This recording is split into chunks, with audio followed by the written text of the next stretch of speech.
Francis, you may proceed. Okay, right. Thank you.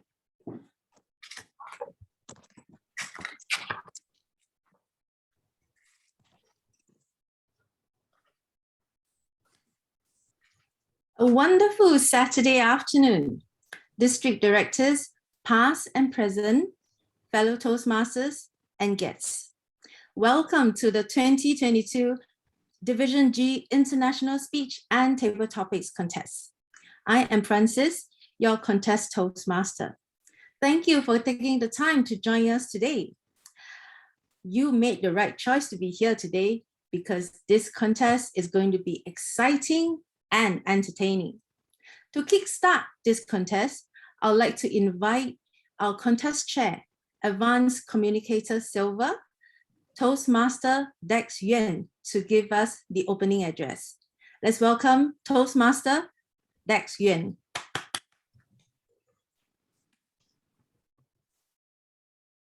Thank you. Thank you, Francis. Now, last year, I was involved in the Division G contest, the humorous and evaluation contest, as the contest Toastmaster, just like Francis. So this year, I changed my role. I'm the contest chair for the IS, the International Speech and Table Topics contest. So every time we are involved in a contest, we learn something new. And frankly, I think it's easier to organize a contest on a virtual platform. You save a lot of trouble doing all the logistical planning. Who knows, next year we will be back to the in-person contest as we are already opening up. Now, Division G contest is one of the most important events for Division G, as we will witness all the talents from the 4 areas to deliver their speeches here today. Now, to the contestants, I'd like to congratulate you for making up to this round 3. You are just 1 round away from the national contest, the district contest. And of course, for the international speech contest, you are just 4 rounds away from world champion. We definitely look forward to you inspiring us and give us all the wow moments today. And to the audience, please don't just sit back and relax. Give your fullest support to all our contestants and give your encouragement. And to the appointment holders, it's showtime. Let's get the ball rolling. And back to you, Contest Toastmaster. Thank you, contest chair.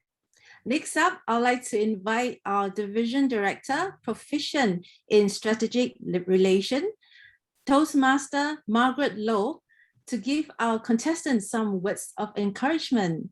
Please join me in welcoming Toastmaster Margaret Low. Thank you, contest Toastmaster. A wonderful and fabulous afternoon to all our guests here. District officers, past and present, District Finance Manager Nora B, contestants, all our fellow Toastmasters. Contestants, you have come a long way. We saw you. It was no easy feat to arrive on this stage. We tasted you, your blood, sweat, and tears from the writing and the rewriting of all your scripts and hours of rehearsals to perfect your speech. Now we feel you, your excitement and the euphoria. You are testament to the success of the Elite Speech Incubator, evolved from the dedicated efforts of a very passionate group of Toastmasters, striving to collectively sharpen each other's swords. It is the ultimate speech bootcamp, equipping its members to craft and deliver impactful speeches. In its 2nd year running, the Elite Speech Incubator is a collaborative effort of Divisions G and S. It has brought up the standards of our members, some of them standing before you today. Contestants, who of you will be crowned the champions today. You will represent Division G at the District 80 International Speech and Table Topic Contest happening on the 7th and the 22nd of May. The remaining will have a bit more time to hone your skill. Make sure you come back with a vengeance in the next term. Then what about the rest of us? Doodling our thumbs? Of course not. The rest have stepped up as leaders to helm this contest as the contest chair and his team, chief judge and his panel, and you, the audience. The contestants need your applause and affirmation. So let's hear it for the contestant. Unmute yourself and say, "Hi, we are here for you." Oh, we're here for you. Yay, hey. At this time, I would like to thank the contest chairpersons of all the area and division contests this term, their appointment holders, and all the contestants for making this series of contests a success. You have provided a fair platform for all the members to contest and be an encouragement to all. Most importantly, for upholding the Toastmasters International Pledge, and that is to provide a supportive and positive learning environment for members to grow. Give yourself a round of applause.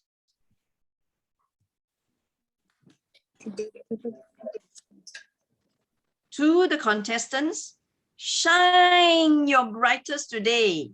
We will see you at the top. Back to you, Contest Toastmaster. Thank you, Madam Director, for your encouraging words. The purpose of the International Speech Contest is to provide an opportunity for speakers to gain contest experience and to recognize the best speakers as encouragement to everyone. Contest also provides an opportunity to learn by observing the more proficient speakers who have benefited from their Toastmasters journey. To be eligible for this contest, contestants must be a member of a good standing from a club of good standing, and they have completed at least level 2 of their pathways and level 5 of the competent communication manuals. All contestants have signed the speakers' certifications of eligibility and originality form and have verified with the contest chair for this contest. Contestants' speeches must be substantially original. Contestants must not reference another contestant or a speech presented by another contestant from the platform at the same contest in which they are competing. Timing will begin with the contestant's first definite verbal or non-verbal communication with the audience. Each contestant will be given 5 to 7 minutes to deliver their speeches. Timer, please demonstrate the timing sequence. At the 5th minute mark, our timer will show the green background. Timer, can you show the big green background?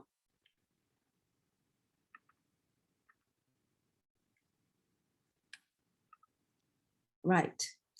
And it will remain displayed for 30 seconds. At the 6th minute mark, our timer will show yellow background and it will remain for 30 seconds. And at the 7th minute mark, our timer will show the red background. And it will remain displayed until the speech is concluded. No overtime signals such as screen change or bell shall be used. Contestants who speak less than 7 minutes, 30 seconds, or more than 7 minutes, 30 seconds will be disqualified. In the event of a technical failure, a contestant is given additional 30 seconds to finish his or her speech. Timer, if a contestant drop out or lag, contest chair and I will say, timer stop. Please stop timing. Contestant will then be given 3 minutes to return and make adjustment to the network and continue from where he or she left off.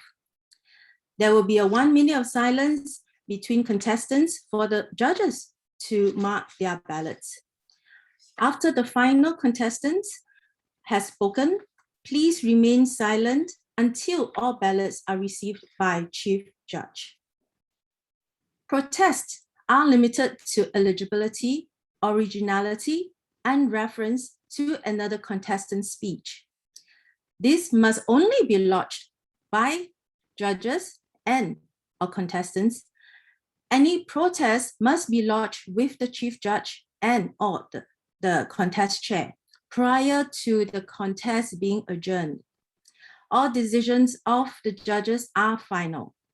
Announcements of the results are final unless the list of winners is announced incorrectly, in which case the Chief Judge or the ballot counters may immediately interrupt to correct the error. We will now determine the speaking order for the International Speech Contest. Contestants, please switch on your video so that I can verify that you are all here.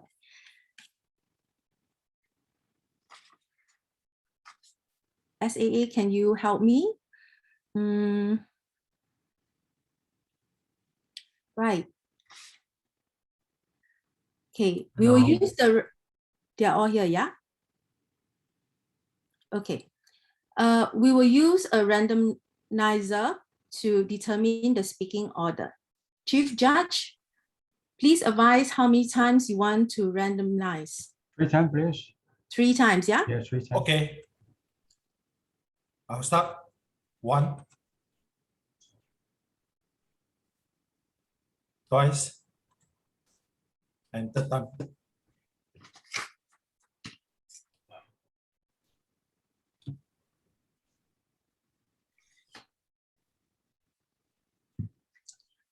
Okay, the speaking order for the International Speech Contest is as follows.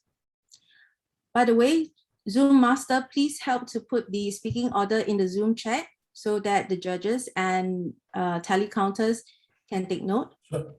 Okay, the speaking order for the International Speech Contest is as follows.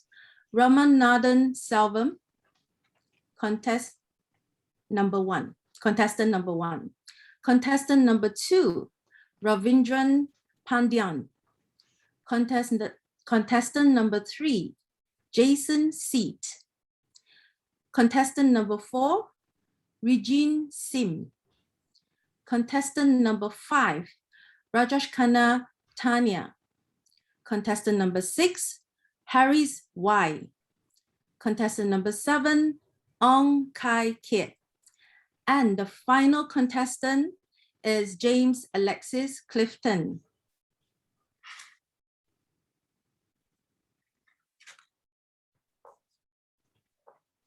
Thank you, Zoom Master. I would now demonstrate how each contestant will be introduced. Contestant, when it is your turn, I will first remind you to pin the timer. Look out for timer. I will introduce the contestant in the following manner. First, I will announce the contestant name, title, name. I will ask you to repeat after me. Can you hear me or see me clearly? Let me demonstrate. Contestant number 1, Francis Go. Demonstration, Francis Go. Contestant, please repeat after me. Can you see me and hear me clearly? I will give you a thumbs up as an indicator that I can see you and hear you clearly. Thereafter, timers, You may get ready to time, and contestant, you may begin your speech. Chief Judge, are your judges ready? Yes, already. Fantastic. Timers, are you ready?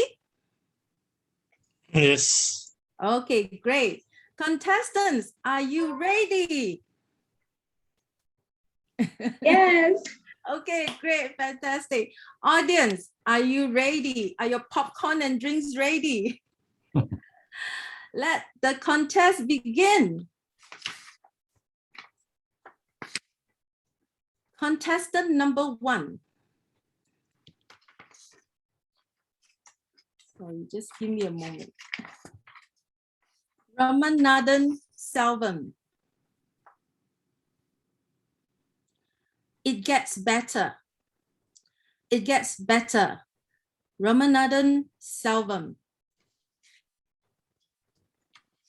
Please pin the timer.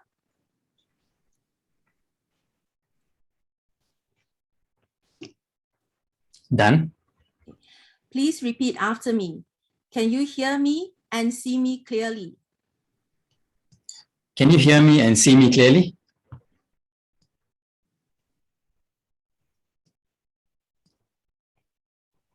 Can you hear me and see me clearly?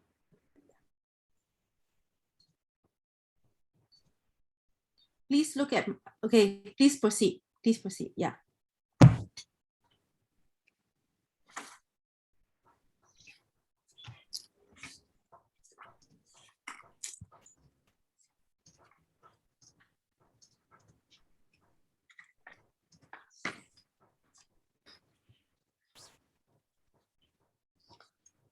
Thank you so much for this conversation, Mr. Bundy. This meeting was wonderful. I look forward to a favorable response. Less than 24 hours, I got an offer letter in my inbox. How long was I unemployed? 920 days. 2.5 years without a full-time job. Just a distant dream. Today, you're looking at an extremely fulfilled and happy IT technical trainer. A transition I could not have imagined when I walked out of my job on March 15, 2019, without a plan. How did that happen? Dear contest Toastmaster, district judges, district officers and judges, my lovely Toastmasters. My story brings us back to 2015, when I first joined Toastmasters 7 years ago. My first speech, absolute disaster. I had a script, but I challenged myself not to use it. But when I inevitably forgot the flow of my speech, I reached for my cue cards and I struggled with it. I had no idea where I was. And I finished the speech just short of tears. My mentor came over to congratulate me. I'm so proud of you. Sensing my disappointment, he toned it down a little, acknowledged my pain, and simply said, it gets better. So I pushed on, week after week, past the butterflies, past the nausea, every time I stepped on a stage. After a while, something sparked in me. And I suddenly knew I wanted to teach, I wanted to impart knowledge, I wanted to inspire people. But I'm a very traditional dad. So I studied engineering, I started my career in engineering. Fast forward 4 years, 2 jobs, and lots of dissatisfaction. One constant. Toastmasters, all of you. March 15, 2019. I pulled the plug on engineering and left my job. I was excited. The world was my oyster. I had magical ideas about my next adventure. I picked up skills in data science, in programming and adult learning because I wanted to make that transition because data science was the buzzword back then. I was scoring certifications in IT every week, every month at programming, and still active in Toastmasters. My hope was that someday these two would come together. I had no idea how. But after a couple of weeks, my motivation wore off. Certifications became harder to clear. I was getting rejections from all these jobs that I was applying to be a trainer, to be a programmer, a data scientist. Now, when I look back, I knew that guy, he wasn't ready. He didn't have the skills. But that period, I found out much later, was the dip. What is the dip? I think a lot of you have experienced being babies, right? When a baby is learning how to walk, she doesn't just one day decide she's going to get up and start running like Usain Bolt. She's going to fall down a few times, get disappointed, and slowly get back up, get better at it. This is true for any new project. You're not going to be immediately good at anything when you start. In the beginning, it's fun. You put in a lot of effort, you get wonderful results because you're just dealing with the low-hanging fruit. But as time passes, things get a bit more difficult, a bit more out of reach. You're not getting the results as easily as before. This is the dip. And most people quit in the dip. As a baby, did you quit trying to walk? Your job in the human experience is to know simply that you are in the dip. Acknowledge that. Remind yourself that you're not a failure. Put in the hours. Because success waits on the other side of the dip, and it's exponential. I know. A year into my job search, my dad came over to me and had the most Asian dad lecture ever. You studied mechanical engineering. What you're trying to do, it's not working out. And this Toastmasters thing, it's just a hobby. Are you sure it's going to lead to a job? Have you tried getting an MBA? Parents just want you to be happy, safe, and settled. And I didn't know how to tell him that I wasn't looking for a job. I was doing something that's more of a soul search. Of course, many a times in these 2.5 years, I wanted to give up and jump into the next mechanical engineering job and be done with it. It would have been so much easier. I was embarrassed every time I went on LinkedIn, saw the amazing things all my peers were doing, getting promoted, buying cars. I felt I was being left behind. Believe it or not, there's someone more powerful than my dad. My ayah, my grandfather. He saw what I was going through, and he also attended many Toastmasters meetings. He sat me down one day and said, I know this is not easy for you. I don't really understand what you're trying to do. But trust me, it gets better. It gets better. Those words struck a chord. From then on, every time I got stuck on a problem, I would tell myself, it gets better. And it would get me through the day. Steve Jobs said, you can't connect the dots looking forward. You can only connect them looking backward.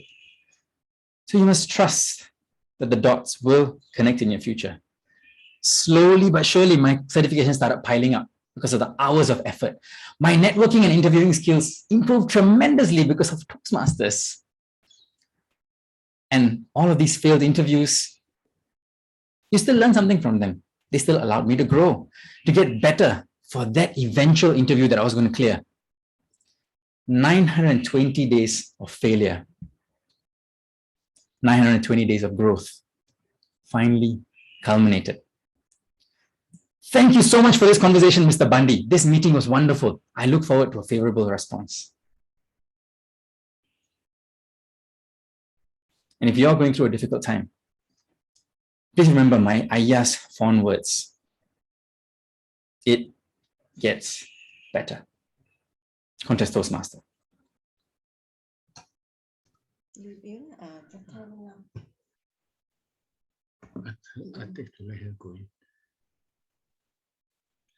Thank you, contestant number 1. Let's observe 1 minute of silence for the judges to mark their ballots. Timer, please let me know when 1 minute is up.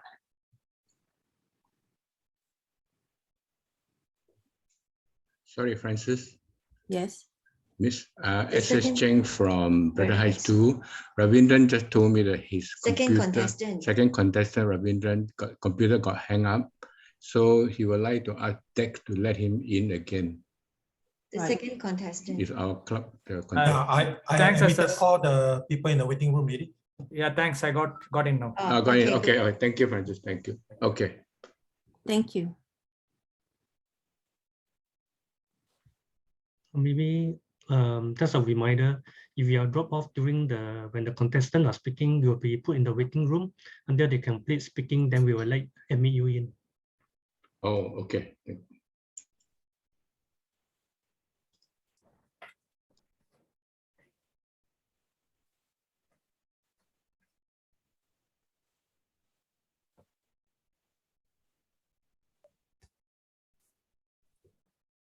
Okay, the 1 minute 1 minute is up. Thank you, timer. Contestant number 2, Ravindran Pandyan. My Netflix episodes. My Netflix episodes, Ravindran Pandyan. Contestant, can you hear me and see me clearly? Yes, can you hear me Good and afternoon. see me? Thank you. Every year, my son eagerly waits for Chinese New Year to come. Do you all know why? It's because to collect the ang pao, and from the money he gets collected to buy his favorite toys. Even I wait every year for Chinese New Year to come. Can you guess why?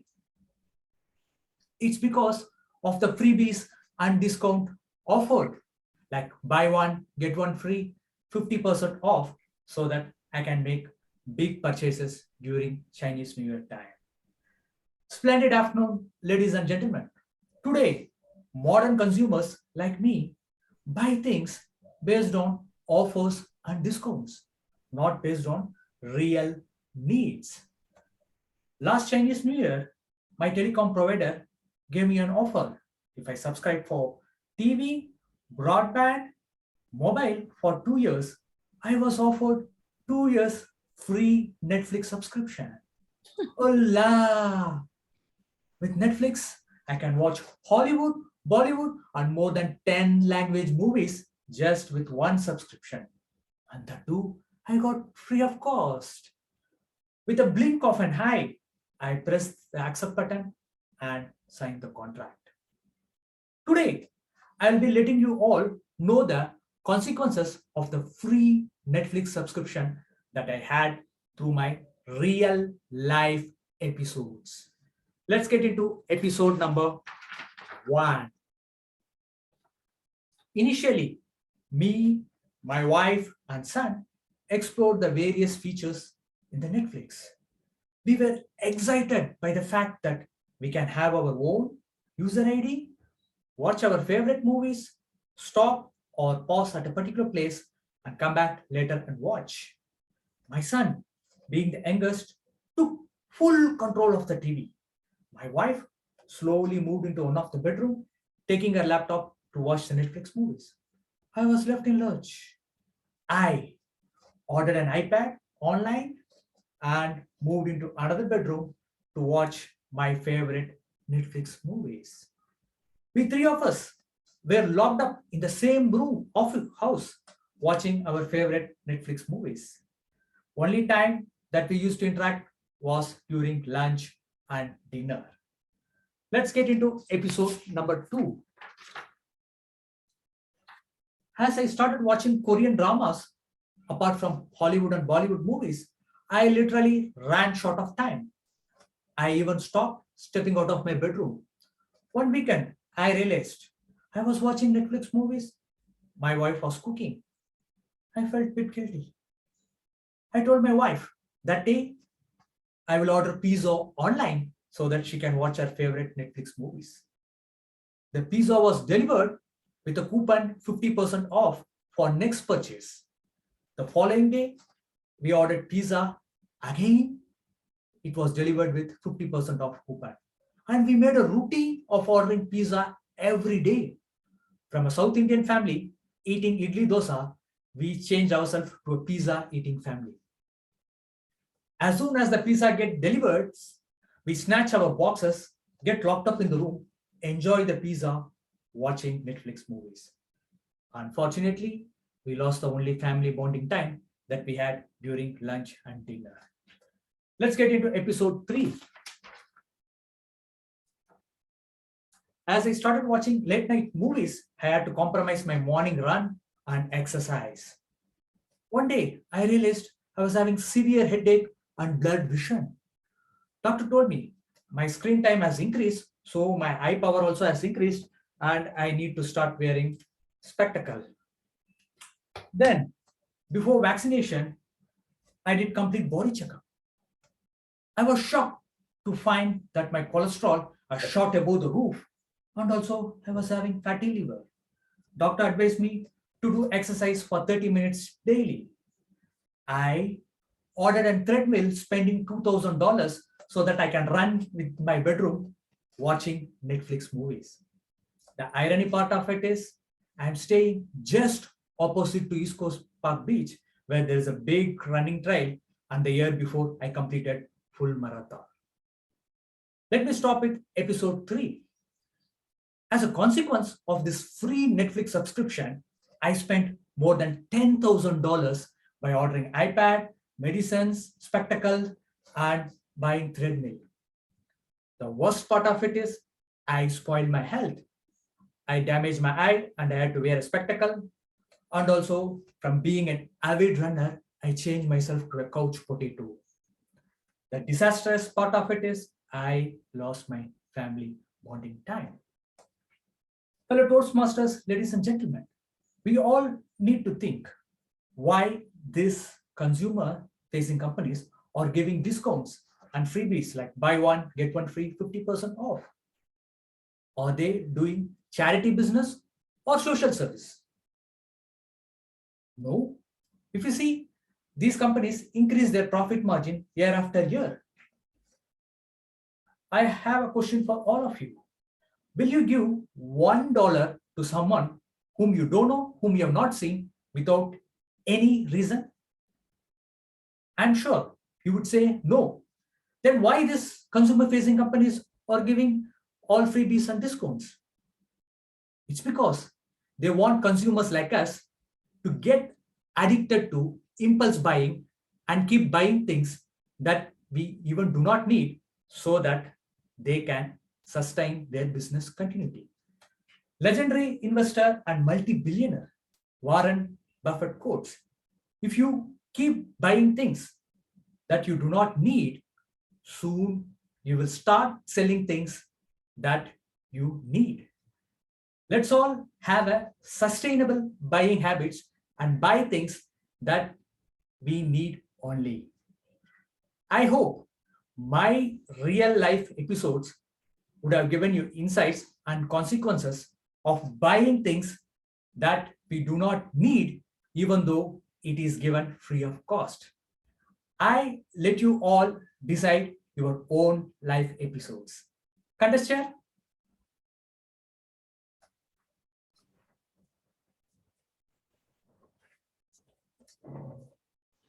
Thank you, contestant number 2. Let's observe 1 minute of silence for the judges to mark their ballots. Timer, please let me know when 1 minute is up.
Time is 1 minute is up.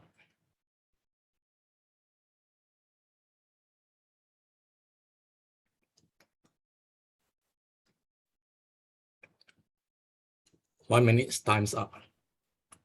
Thank you, timer. Contestant number 3, Jason Seat. Overcome. overcome, Jason Seat. Contestant, please repeat after me. Can you hear me and see me clearly? Can you see and hear me clearly?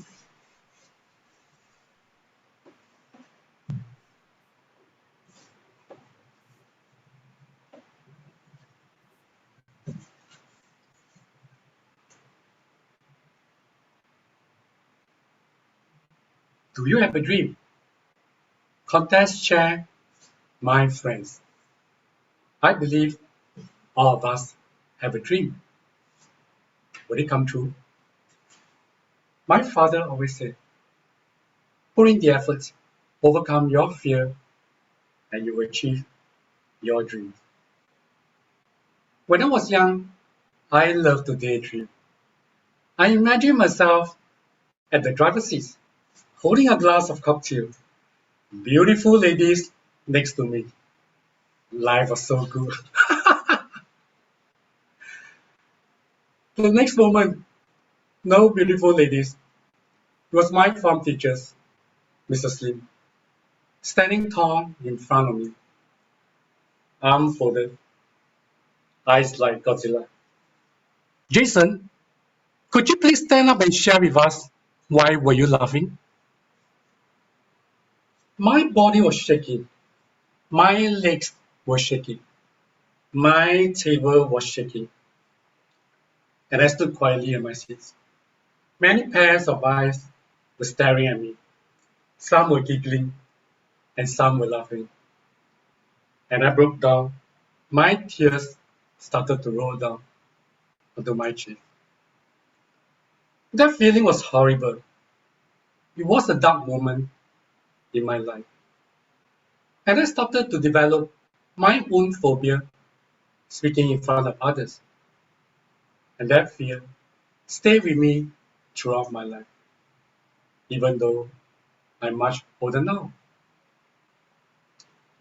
My friends, when I was a kid, I'm always afraid of the dark, of monsters under my bed, of cockroaches, even though it was so tiny. But I had outgrown my childhood fear as I grew older. Public speaking, there was no overcoming that fear. And I told myself, enough is enough. I need to do something about it. And I started to remember my father's words. Put in the effort, overcome your fear, and you will achieve your dreams.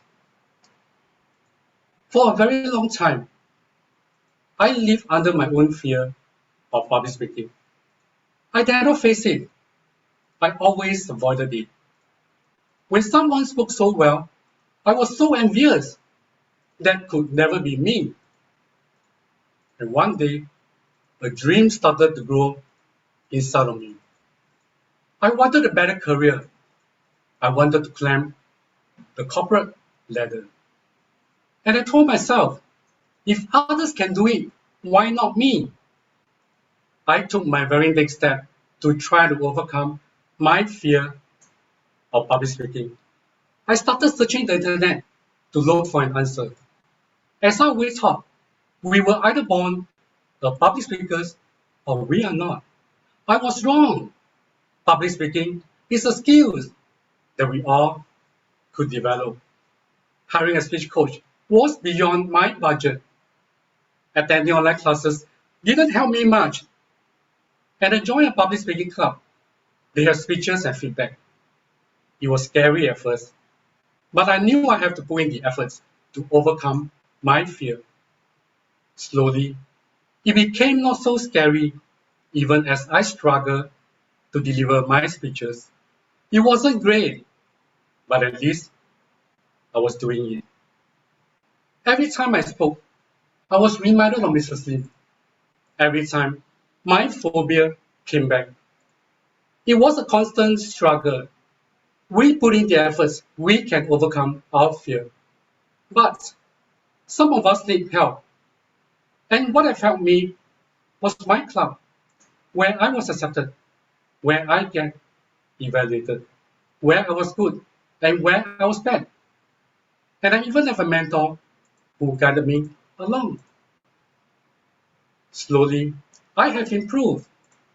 Slowly, I was overcoming my fear. Slowly, I was becoming a better speaker. But I'm still afraid. I'm taking it one baby step at a time. And I believe I can become a better speaker down the road.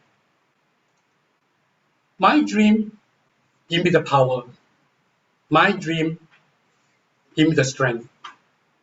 My dream give me the courage to overcome my fear. When you overcome your fear, you'll be free.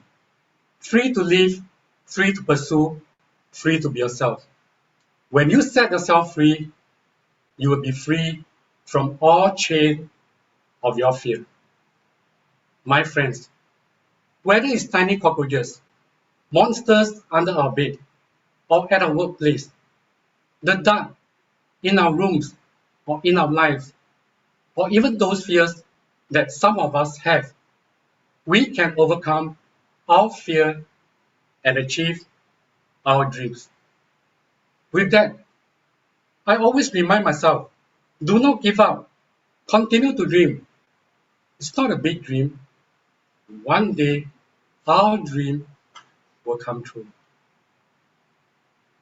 Father, you are no longer around, but I will always remember what you have said to me.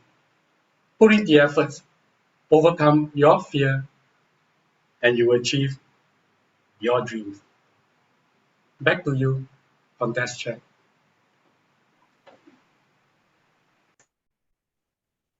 Thank you, contestant number 3. Let's observe 1 minute of silence for the judges to mark their ballots. Timer, please let me know when the 1 minute is up.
One minute, time's up. Thank you, timer. Contestant number 4, Regine Sim. Disney, Regine Sim. Contestant? Can you hear me Please and see me clearly? Oh, sorry. remember to pin the timer. How many of you think of Mickey Mouse and Donald Duck upon hearing my title? I'm not sorry to disappoint, but I am not talking about that thing skating on ice, but rather, is Disney here? I'm sure all of you have been through something that shaped you, or someone who guided you to where you are today. You may have a story, gotten a gift, or received an enlightenment. But what I have with me up to now is this me. Back in 2014, in my 6th year of competitive basketball career, I suffered a major injury.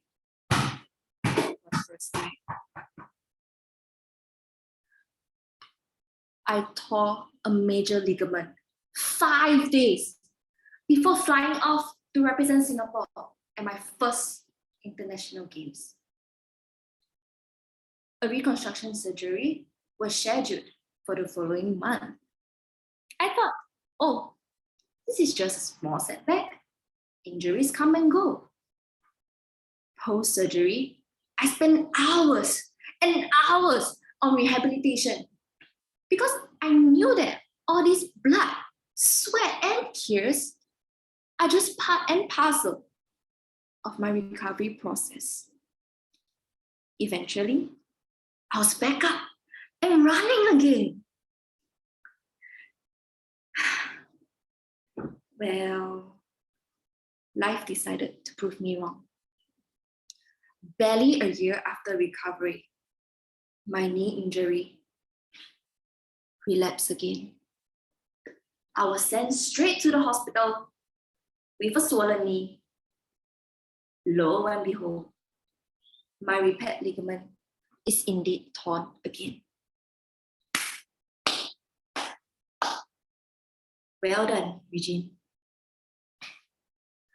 Can you imagine the immense weight of utter defeat and helplessness after my doctor told me that, you look, Eugene, you will never be able to play competitive basketball ever again. I lost it.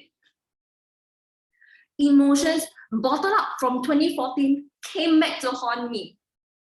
I cried and cried with raw emotional pain flowing out from the depth of my soul in the consultation room. My doctor could only console me by a fraction of my despair. Can you imagine getting struck back down further and further again? Each time you think that you have made progress. It's a destructive and vicious cycle that entraps the mind into thinking that moving forward is impossible.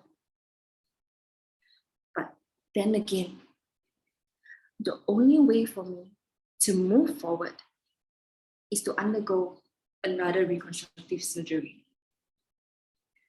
It is riskier than the first due to certain complications, and my doctor even warned me of an even higher risk of relapse after my second surgery. I took the plunge and went for it. I know the horrendous near future of post-operative recovery process is going to start all over again. I know I have to endure the intense pain from getting sliced and stitched back up again. And I know that I have to be brave to move forward regardless of the circumstances thrown at me.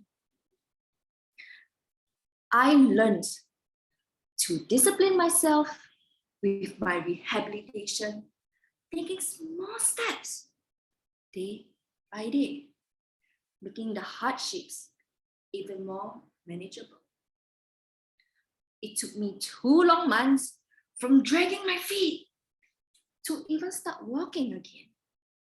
And another 3 long years for me to start jumping or even jogging again.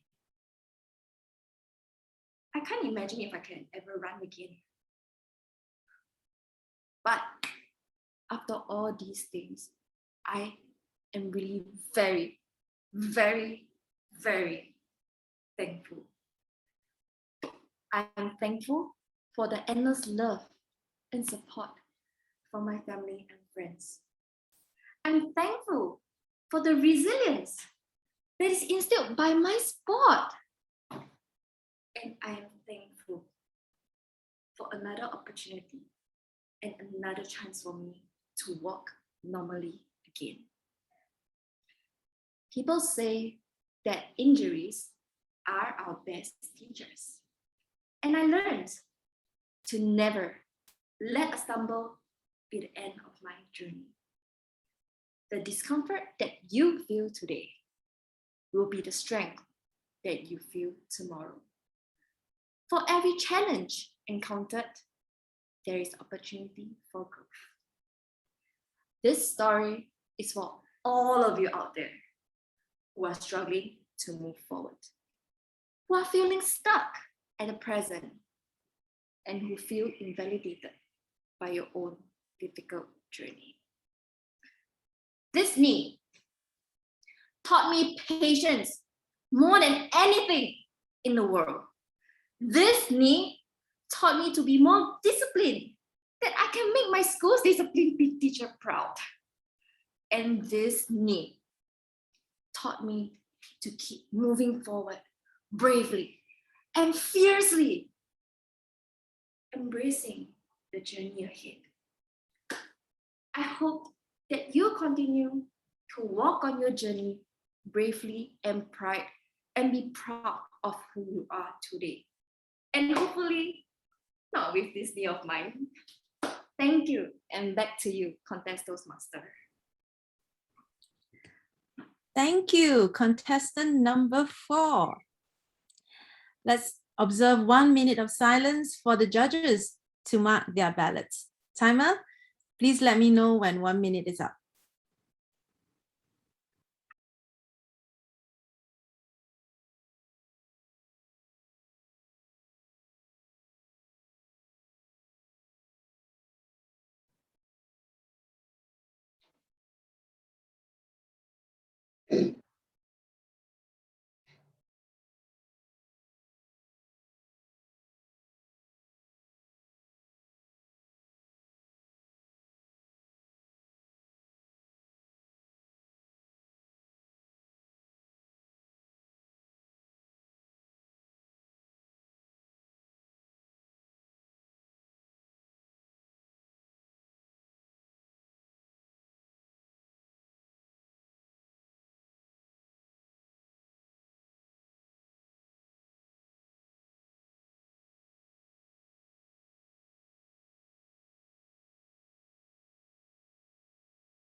One minute's up.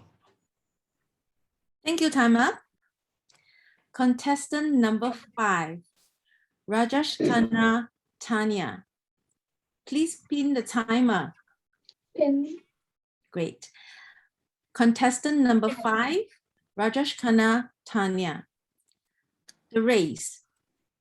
The race. Rajesh Khanna Tanya.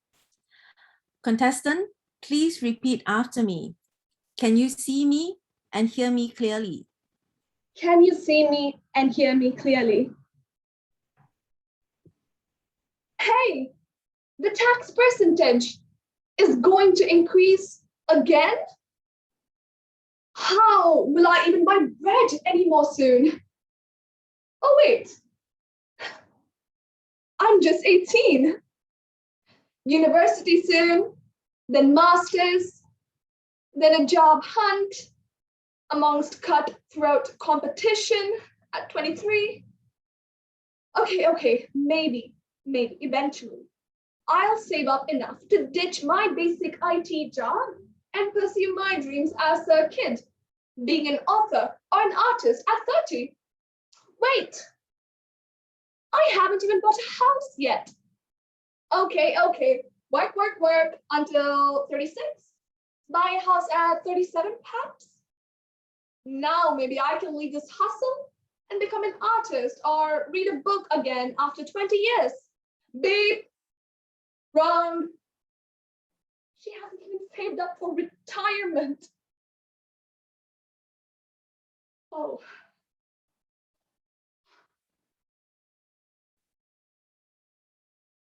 Fellow Toastmasters, good afternoon.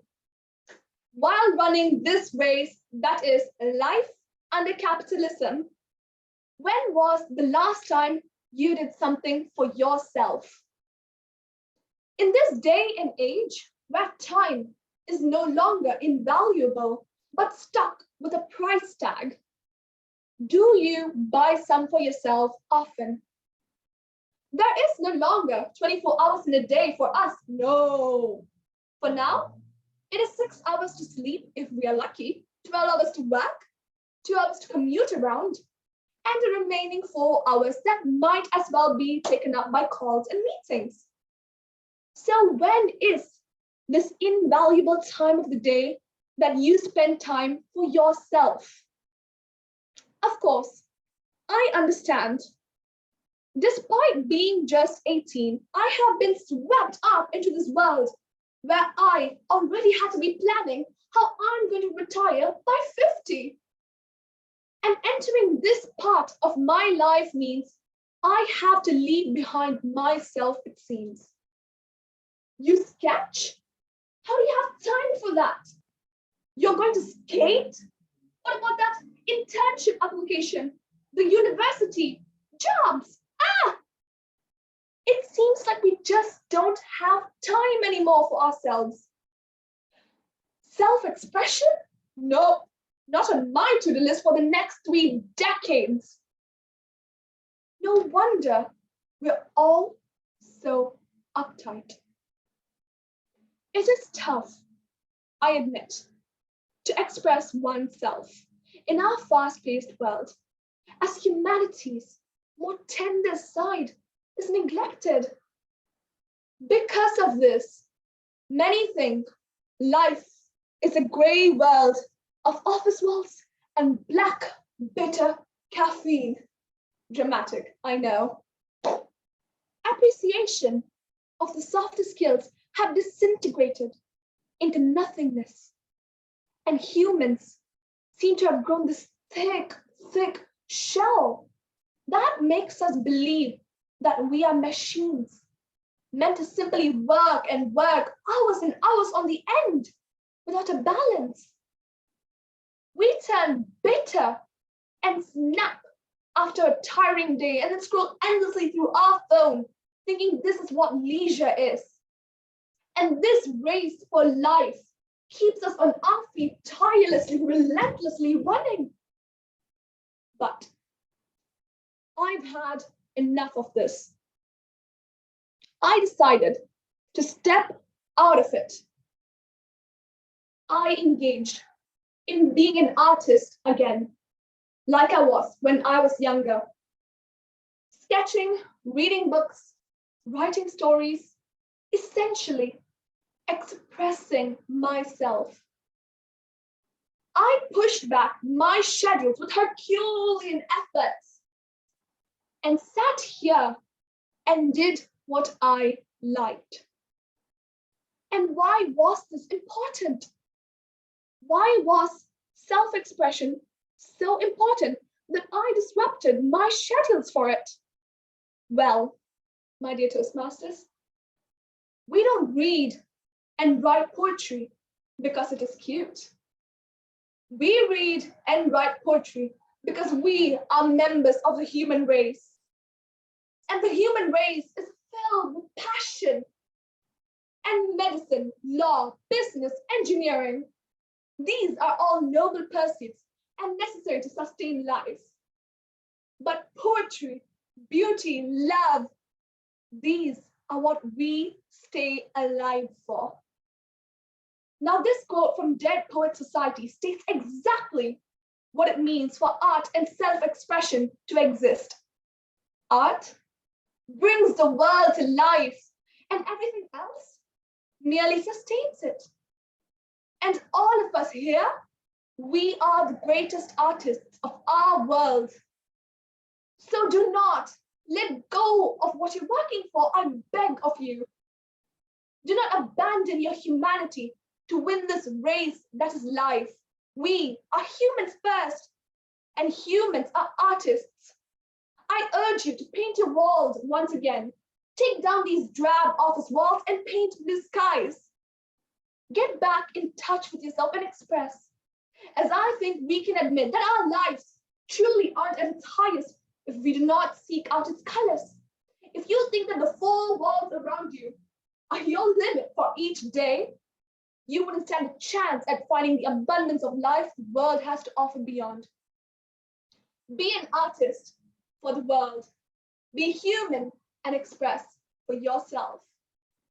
And if you are convinced to do so, my dear Toastmasters, you'll find that the greatest romance you'll ever have is with the world.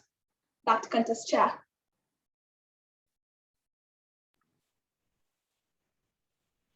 Thank you, contestant number 5. Let's observe 1 minute of silence for the judges to mark the ballot. Timer, please let me know when 1 minute is up.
One minute up. Thank you, timer. Contestant number 6, Harris Y. Can you pin the timer? Yes.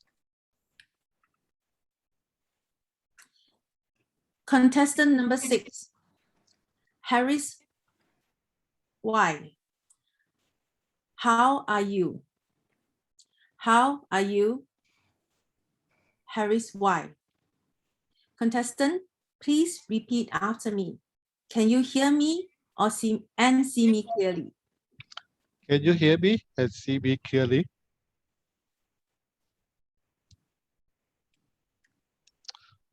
Fellow Toastmaster and honorable guests, a very good afternoon. How are you? How many of you have asked this question, how are you, when you start your conversation or greeting with newcomers? Can you unmute yourself and give me some response? I hope you have the answer to yourself. That's the question we have been defaulting on the phone, over WhatsApp, and over a Zoom chat. In the before time, how are you? It was just a simple passageway asked out of habit. No one ever to think what is really meaning when we ask. It was just a prompt, a mere introduction, a survey into a larger conversation. Now that we are more than 2 years into this pandemic, how are we? The pandemics have created a world completely different in which we are even not sure what is our feeling.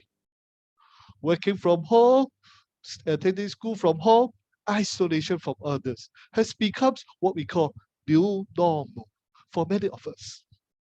The classic answer, I'm fine, thank you, is differently in this COVID era, and it's become a bit deceptive one. Today, I'm going to tell you a short story, but it's a true story about asking others, how are you? Our hero in this story is Pa, teaching in a poverty-stricken part of a city, like many teachers. She teaching with a compassion as she navigate what is the reality called remote learning, but with ill-equipped students. Her care or her concern is about their basic welfare. And this is the lesson learned from the real life beyond the textbook. How are you doing, Pa? News reporter casually asked. Pa replied, the pandemic has been a challenge. We have many students in poverty for whom it's not just about academic. It's about the free breakfast and lunch. They do not have device to help them to do online learning. Most just would rely on libraries, but for them, most of them are shut down already. I have 90 students in the class, but in touch with less than 50 of them. Most do not have phone. Even they have phone, they don't have the data. But continue. You know, I used to be an idealistic teacher. I wanted my student to the top of learning. But more recently, I see a lot of poverty, racial discrimination, social inequities. Everything has happened during the COVID has only solidified my belief on how unfair the system is. These children and their families are struggling to just survive. Even on good days, that would be very difficult. But with the pandemic, job losses, everything is closed. The system is set up against them. Bam, sort out. Through the pandemic, I also realize the students as much as they need me. I'm glad to be there for them, not just because they need for learning, but for their needs as human. I'm a big hugger. I always to hug them 30 or 40 times a day to my children. The story ends. From this story, asking how are you out of politeness during a pandemic is like asking, have you eaten yet during a famine? Then, what should we ask now? In this challenging moment, and if someone is actually suffering at the moment, so many of us still, unfortunately, the casualness of our question implies we don't really want to know how they are. Forcing the other party to perform a fake cheerfulness. Psychologists say that is toxic positive. It has mental health costs. You are not helping them. You are hurting them. Let's move beyond how are you and get a better question we asking to our colleagues, to our family, and to others. Let me make 7 suggestions reference to the famous TED Talk. 1. What surprised you today? 2. What did you do this week? 3. Tell me a highlight of your day. 4. Tell one story of silver lining that happened. 5. What's something you're excited? 6. What has been keeping you busy? 7. What have been you learned? These just are examples, and you are welcome to continue to search for alternatives. I can sure you will find at least 20s. To conclude, it's very important for us to be sensitive and considerate towards every person because we do not know what an individual may be going now and experiencing. And anything we can do is bring some levity to them and to bring some cheer and some joy, even with one simple question. What should we most certainly know is to exercise them. And I would recommend Toastmaster is the platform to practice that in a safe and supporting environment. Thank you, my beloved Toastmaster. Back to you, Contest Chair.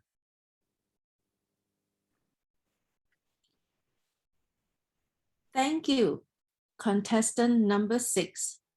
Let's observe 1 minute of silence for the judges to mark their ballots. Timer, please let me know when 1 minute is up.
1 minute's up. Thank you, timer. Contestant number 7, Ong Kai Kit. Contestant, please pin the timer. Contestant number 7, Ong Kai Kit. A real king. A real king. Ong Kai Kit. Contestant, please repeat after me. Can you hear me and see me clearly? Can you hear me and see me clearly?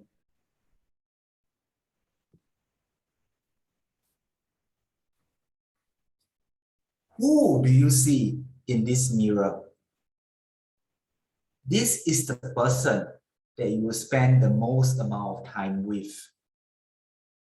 What is he or she like? Fellow Toastmasters, ladies and gentlemen, emotional patterns, preferences, behaviors, all these makes up your personality.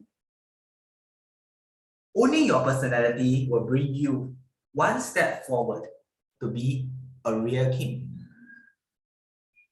I have a spontaneous personality. That is another way of saying that I like to procrastinate and do travel plans at the very last minute. Long time ago, before COVID, this was entirely possible. Andrew called me one day. Hey, Kai, do you want to go to Lake Toba in Indonesia over the long weekend? I said, what's Lake Toba? Lake Toba is the largest volcanic lake in the world. Okay, let's go. Lake Toba turned out to be an incredibly hard place to reach. We landed at the airport in Medan. Then we had to charter a car for 8 hours. We drove through villages, cemeteries, grassland, and then we waited in traffic. Then we had to get on a boat for 2 hours before we landed in the private jetty of a rustic resort. We set out in the day in Medan and reached the resort at night. The resort looks like it came out of a scene of an ancient drama series. Nested in a green farmland, there were rows of houses and a common area covered by bamboo leaves. During the night when we were there, there was a blackout. That means no house lights, no street lights. You only have your own phone's torchlight to navigate the streets.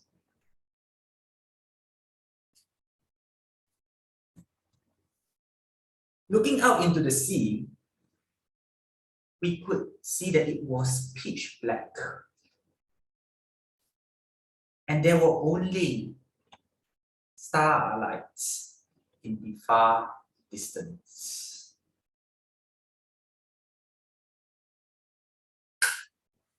In this environment, the local population seems to have accepted the situation. They were all talking to each other in quiet tones. The sound of the sea waves were louder than human voices.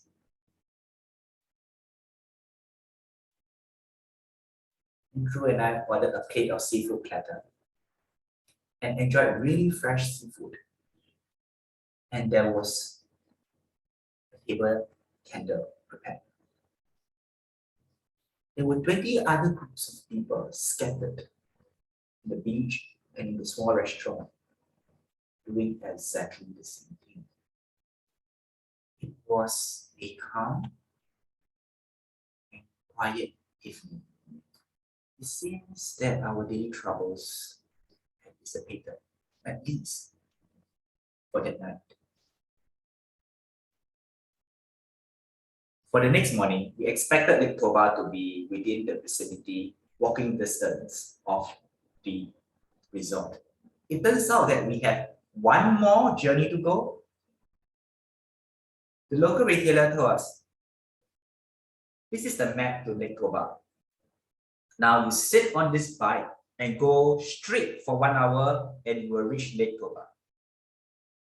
Believing the local tour guide, we went on the bike and moved for 1 hour. But moving through forests and then random houses, it was 2 hours and we were nowhere near Lake Toba. So we made a U-turn and came back to the village. We scolded the local retailer, you are a liar. Lake Toba was not 1 hour, right? He said, you didn't ride fast enough. To this day, Lake Toba remains a mystery, an urban legend, a unicorn to us. Perhaps that is the drawback of being spontaneous. We did not set aside enough time or plan out sufficiently to reach where we want to be. I have since learned that owning my personality means accepting I have a preference to do things spontaneously. Owning my personality means that accepting that I can benefit from some structure in my life. I have since made some changes to my life, incorporating Google Calendar and ClickUp to add more structure and stay on top of things. I have also set aside more time to get things done and to reflect on things periodically. While I never found Lake Toba, we found local retailers selling T-shirts of Lake Toba near an ancient palace in Mamun. In the Mamun Palace, for 10 Singapore dollars, you can put on the gown and pretend to be a royal king. But my message to you, fellow Toastmasters, by owning your personality, you can make 10 million Singapore dollars yourself and be a real king. Back to you, Contest Toastmasters. Thank you, contestant number 7. Let's observe 1 minute of silence for the judges to mark their ballots. Timer, please let me know when 1 minute is up.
One minute's up.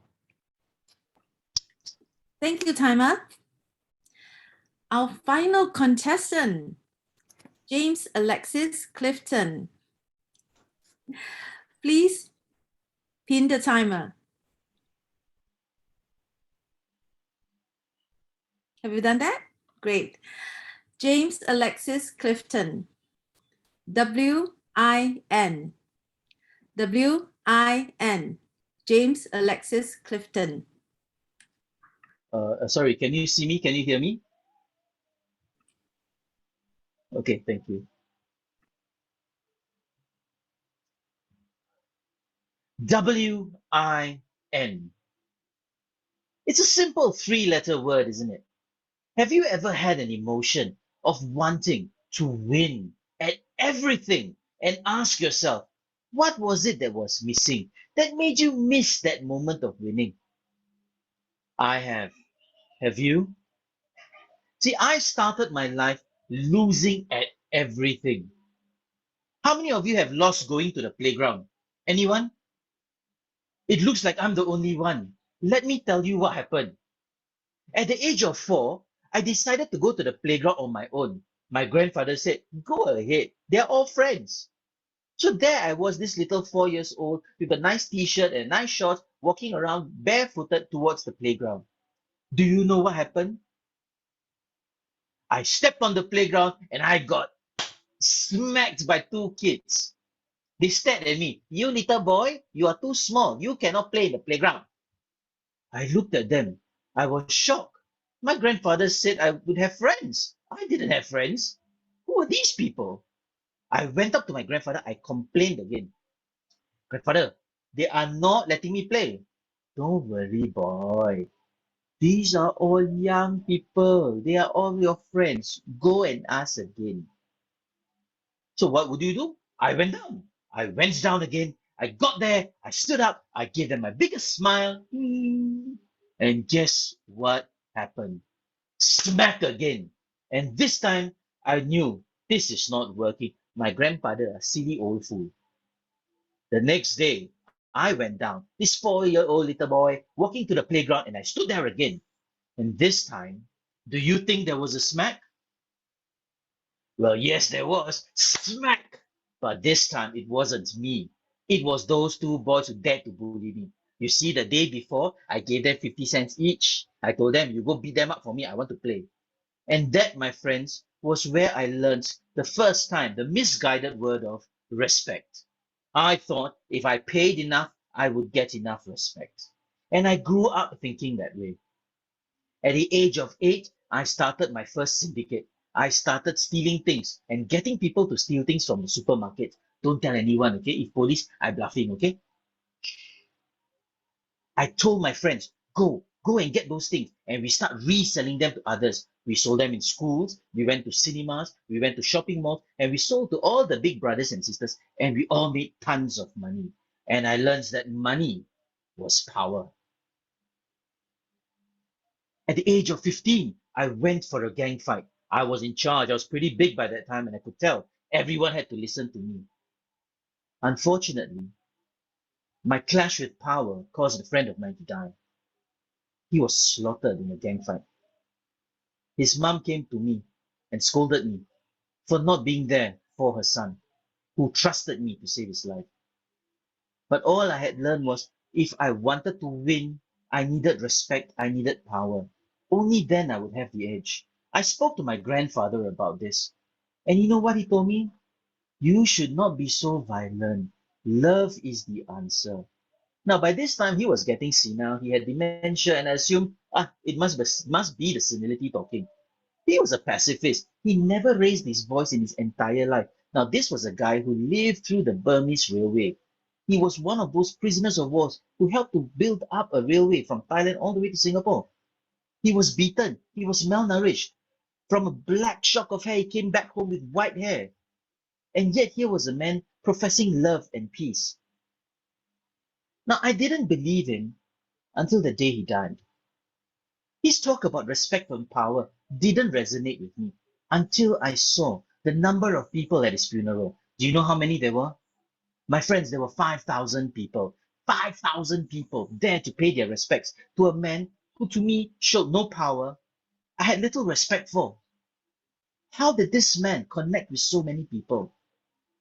It was those words he said many years back that came back to me. My son, my dear boy, you have to show love to everyone, and they will love you back. For a moment, as I thought back on those words, I remembered hearing a similar story of another man, another Indian man, a man who changed the course of the world. His name was Mohandas Karamchand Gandhi. A man just like my grandfather, a pacifist, didn't believe in fighting. He got independence for a country without having single piece of bloodshed on his hands. Calm, love, and peace were his mantra. I sort of learned from them. From leading groups of brothers to go into the battlefields, I'm now led by multitudes of brothers and sisters in a constant journey of love and self-belief. I'm a husband, I'm a father, I'm a brother, I'm a son, I'm a teacher, and I am a friend. And I learned what was missing. You see, my friends, power, respect, when forced on others, leaves you with nothing, only fear.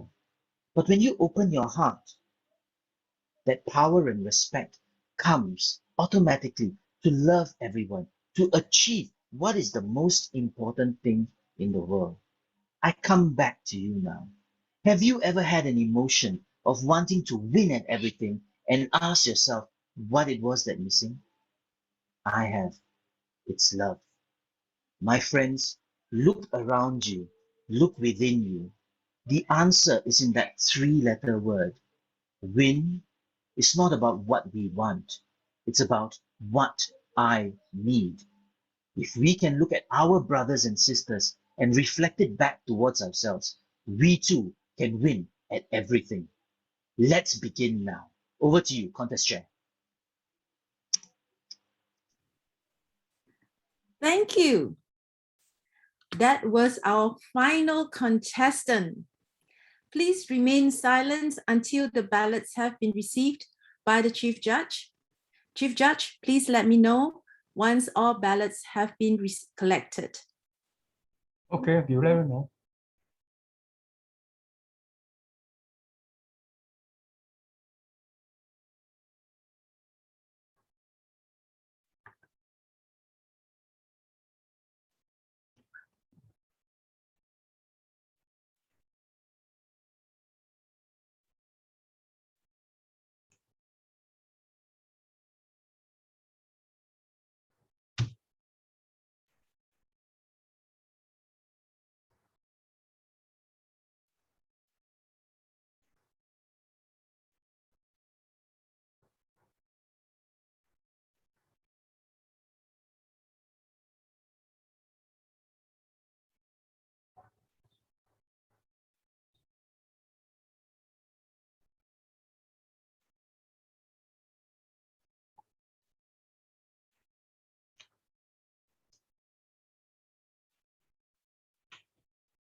Chief Judge, a reminder, you are not muted. Thank you. Okay, okay.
Contest share, all ballot collected. Thank you, Chief Judge. Chief Judge, and are you ready to be moved to the breakout room? No need breakout room. Let the tally counter do their tallying right now on their own. Then they send me the result. You can carry on with other thing, please. Okay, fantastic. Thank you. Ladies and gentlemen, Division G International Speech Contest is adjourned. Well done, contestants.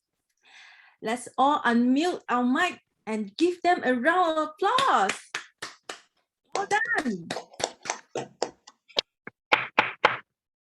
Fantastic.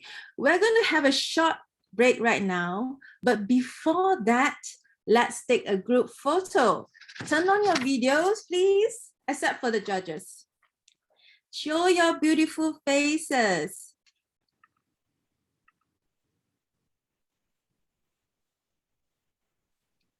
Wow, we have 60 strong this afternoon with us. I would like to welcome the District Director, Kathy To,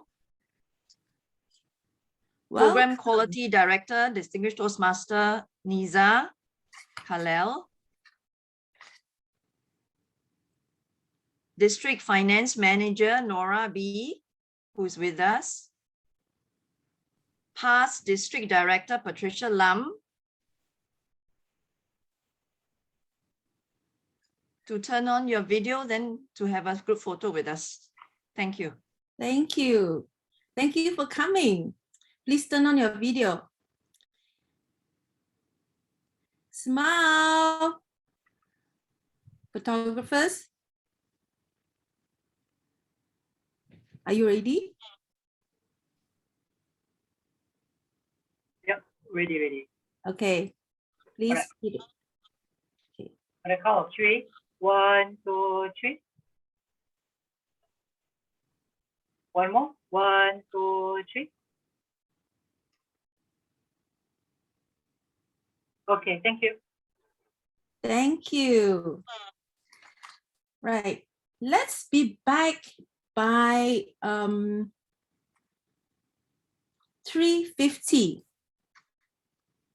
3:50 for our table topics contest. See you guys shortly.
Hello. Welcome back, everyone.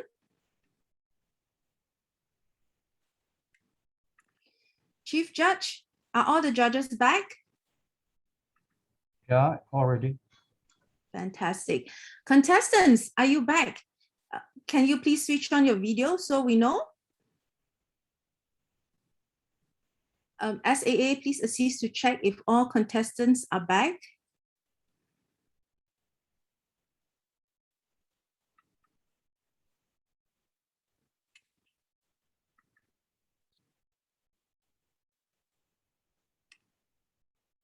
Okay.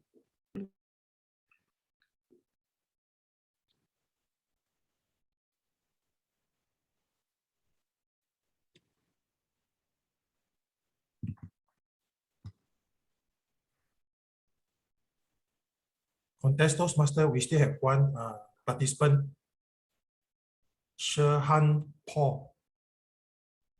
He's not present. Oh.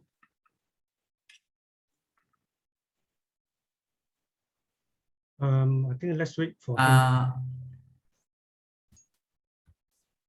I think we can proceed to test the audio video if you need to. Yeah.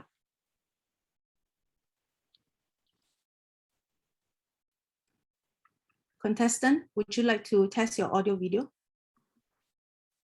Hi, can you all see me and hear me? Anupama here. Hear you. Thank you. Hi, can you hear and see me clearly? Yes, Jen, we can hear you and see you. Thank you.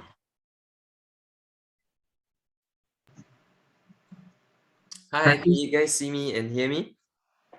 Yes, we can. Thank you. Can you see and hear me clearly? Yes, Jason. Thank you. Jocelyn, you want to try? Hey, Jocelyn here. Can you hear and see me clearly? Yes. Thank you. Thank you.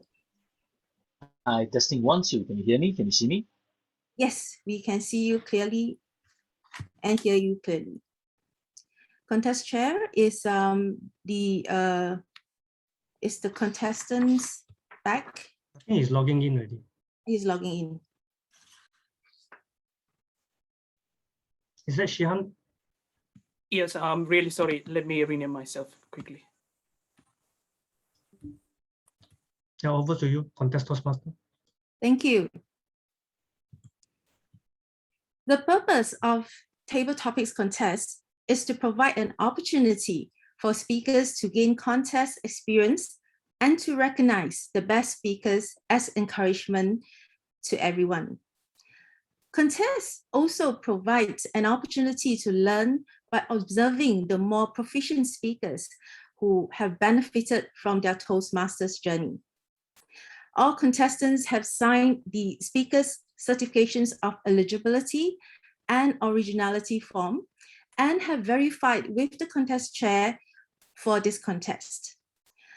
Contestants must create their own speeches and must be substantially original. Contestants must not reference another contestant or a speech presented by another contestant from the platform at the same contest in which they are competing. Timing will begin with the contestants' first definite verbal or non-verbal communication with the audience. Each contestant will be given 1 to 2 minutes to deliver their speeches. Timer, please demonstrate the timing sequence. At 1 minute, the timer screen will turn green and remain displayed for 30 seconds. Timer, great. At 1 minute and 30 seconds, the timer screen will turn yellow and remain displayed for 30 seconds. At 2 minutes, the timer screen will turn red and remain on until speech is concluded. No overtime signal, such as screen change or bell, shall be used. Contestants who speak less than 1 minute or more than 2 minutes and 30 seconds will be disqualified. Timer, if a contestant drops out or lag, contest chair or I will say, timer stop, please stop timing. Contestants will then be given 3 minutes to return or make adjustment to the network and continue from where he or she left off. There will be a 1 minute of silence between contestants for judges to mark their ballots. After the final contestants have spoken, please remain silent until all ballots are received by the chief judge. Protests are limited to eligibility, originality, and reference to another contestant's speech. This must only be lodged by judges and all contestants. Any protest must be lodged with the chief judge and or the contest chair prior to the contest being adjourned. All decisions of the judges are final. Announcements of the results are final unless the list of winners is announced incorrectly, in which case the chief judge and the ballot counters may immediately interrupt to correct the error. Now we will draw the speaking order for the contest. Contestants, please switch on your videos so that I can verify that you are here.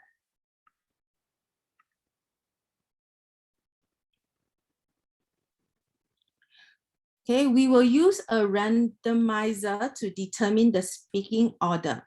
Chief Judge, please advise how many times you want to randomize. 3 times, please. Thank you, 3 times. Let's begin. 1, twice,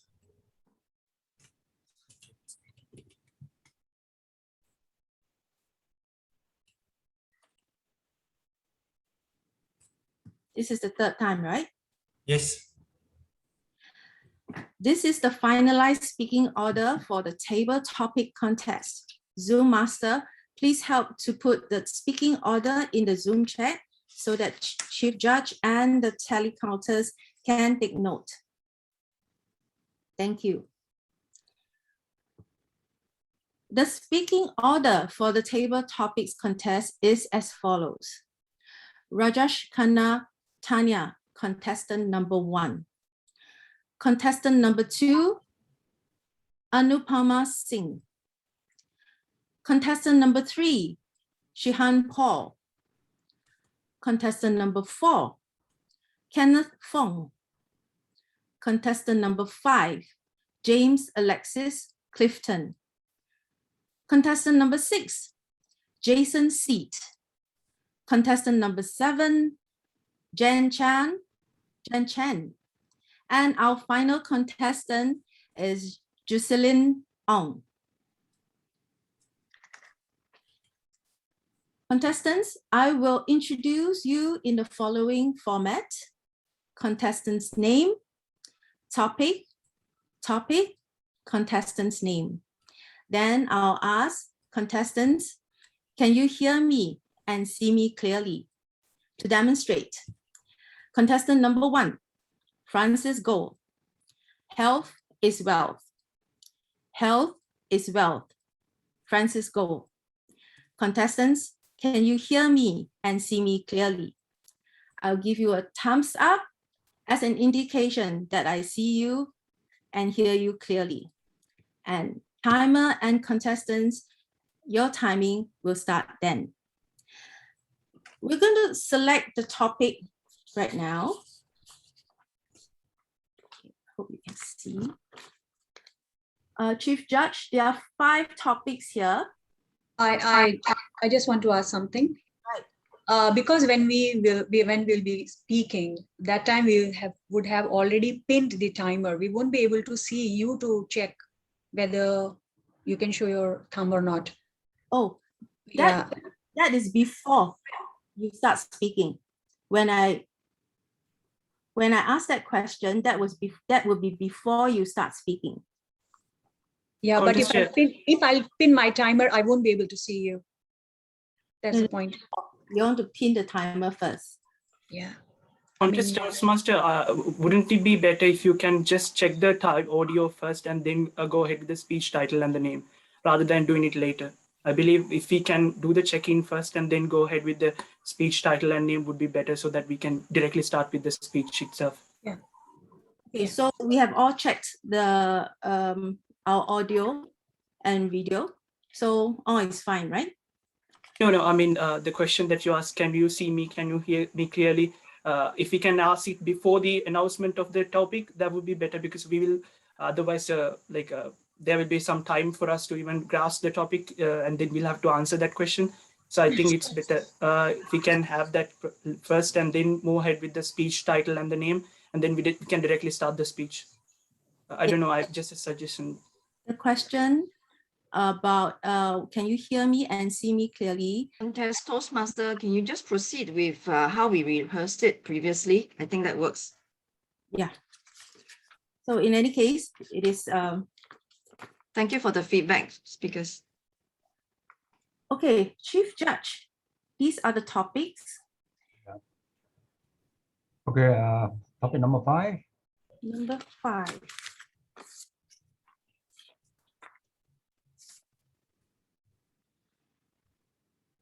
SAA, please escort all contestants except for the first contestants to the breakout room. Thank you. Okay, contest Toastmaster, I shall now send the other 7 contestants plus SAA 2 to the breakout room now.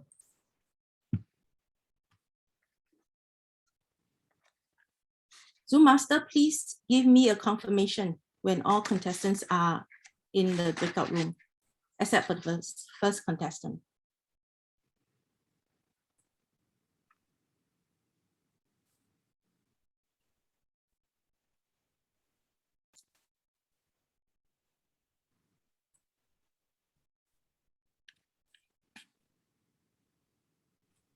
Contest Toastmaster. Yes. Is it confirmed or in? I still got 1 contestant not in the room yet. Who is that? 2, 4, 6.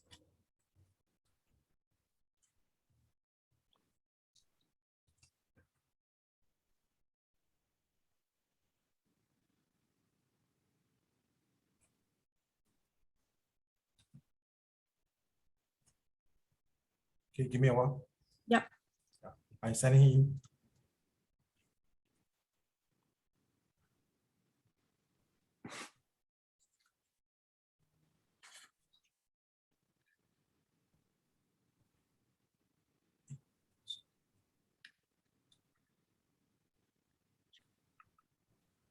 Zoom Master? Yeah. Tanya should be Yes. in room. Yeah, I sent her back. Sorry. Yeah. Okay. Yeah. All the contestants are together with SA2 are in the breakout room already. Okay, fabulous. Chief Judge, are all your judges ready? Yes, all ready to go. Fantastic. Timers, are you ready? Yes, ready. Good, good. And contestant, are you ready? Ready. Audience, are we all ready? Ready. Great. Let's the contest begin. Contestant number 1.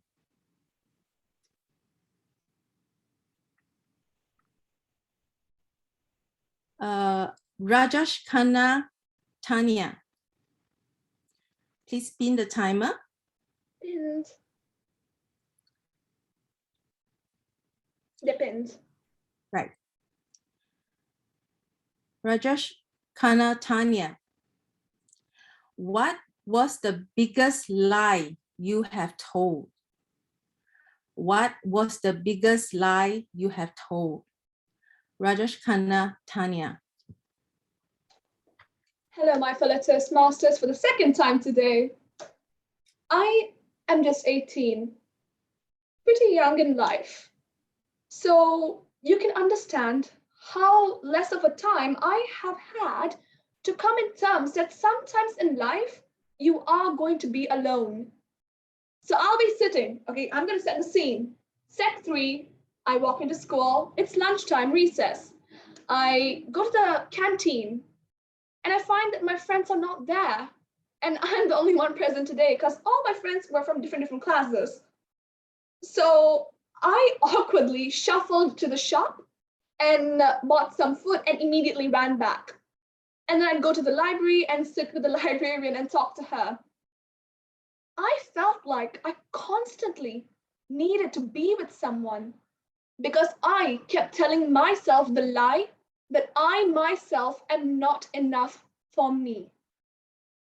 And it took me a while to come to the understanding that it truly does not matter if there are people around you.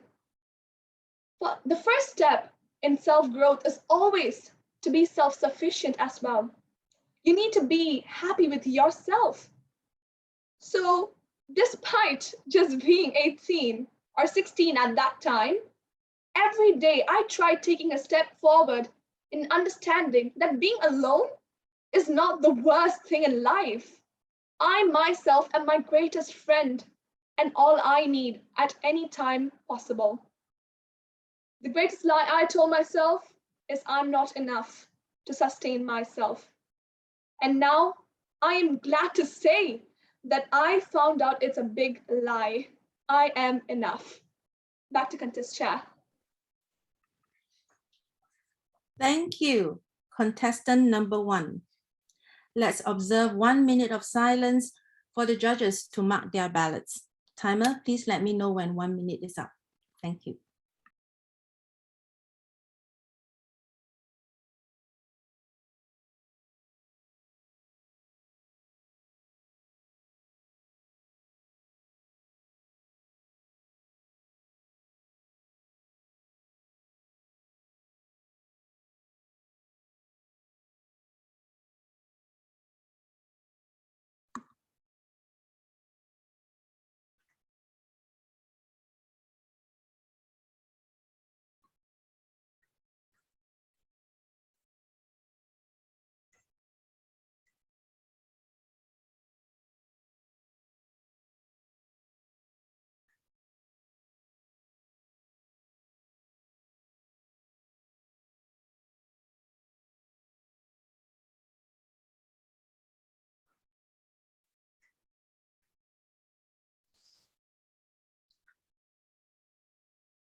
One minute up. Thank you, timer. Contestant number 2, Anupama Singh. Contestant, repeat after me. Can you see me and hear me clearly? Can you see me and hear me clearly? Now you can pin the timer. Yeah, done. Contestant number 2, Anupama Singh. What is the biggest lie you have told? What is the biggest lie you have told? Anupama Singh. Good afternoon, fellow Toastmasters. We are often brought up in a way, shh, don't cry. Shh, don't make noise. Shh, you're not supposed to break down. We often forget that we are human beings. And probably I also grew up with the same thought. And there was a time, that big conjecture in life, when I thought I won't break up because I have been brought up like that. That was probably the biggest lie that I have been telling myself throughout the day. Sometime high point comes, that melting point comes when you completely shatter down and you break down. Then you realize, oh, we are just human beings. I won't be wrong if I would say a mere puppet in the hands of time. Well, not really. There was a time when I was totally sick, 2 younger kids in my lap, and I thought, no, I have to be strong. How can I cry? How can I grow? But I realized it's okay. It's so much humane when you break down. It's so much humane when you think I can also deserve a time to sit back, sob, however, just to release all that pain, to release all that anxiety and fear you have in your mind. And I felt pretty refreshed when I accepted it's okay, Anupama, you can break down. You can take that liberty to sob and throw away your sorrows and pains, your anxieties and your fears. But always remember, you have to get back. You have to get back. This could be a lie that no, you can't break down, but let yourself emerge much more stronger after that. When you feel, you break that glass of that barrier of false ego and a box in which you had been kept throughout the life. I think that was the only lie I told myself, that I can't break down. But then I did thought recover back. Thank you.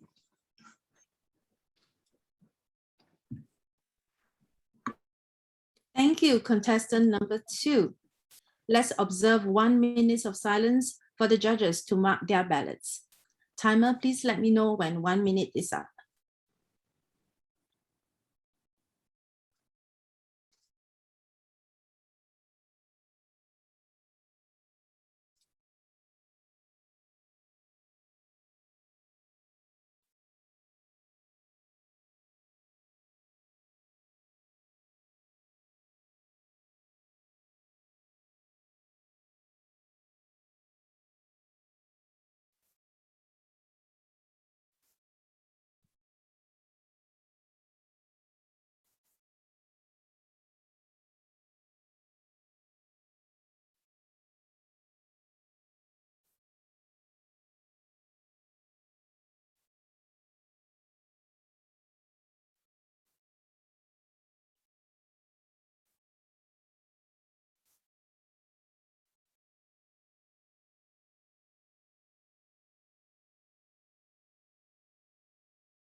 1 minute's up. Thank you, timer. Contestant number 3, Jehan Paul. Contestant, please repeat after me. Can you hear me and see me clearly? Can you hear me and see me clearly? Now please pin the timer. I've pinned the timer. Great. Contestant number 3, Jehan Paul. What was the biggest lie you have told? What was the biggest lie you have told? Jehan Paul.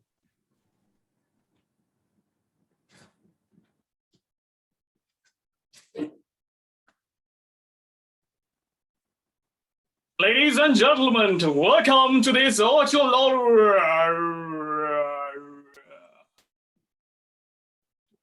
That was the biggest fear I had when I was about to do my table topics.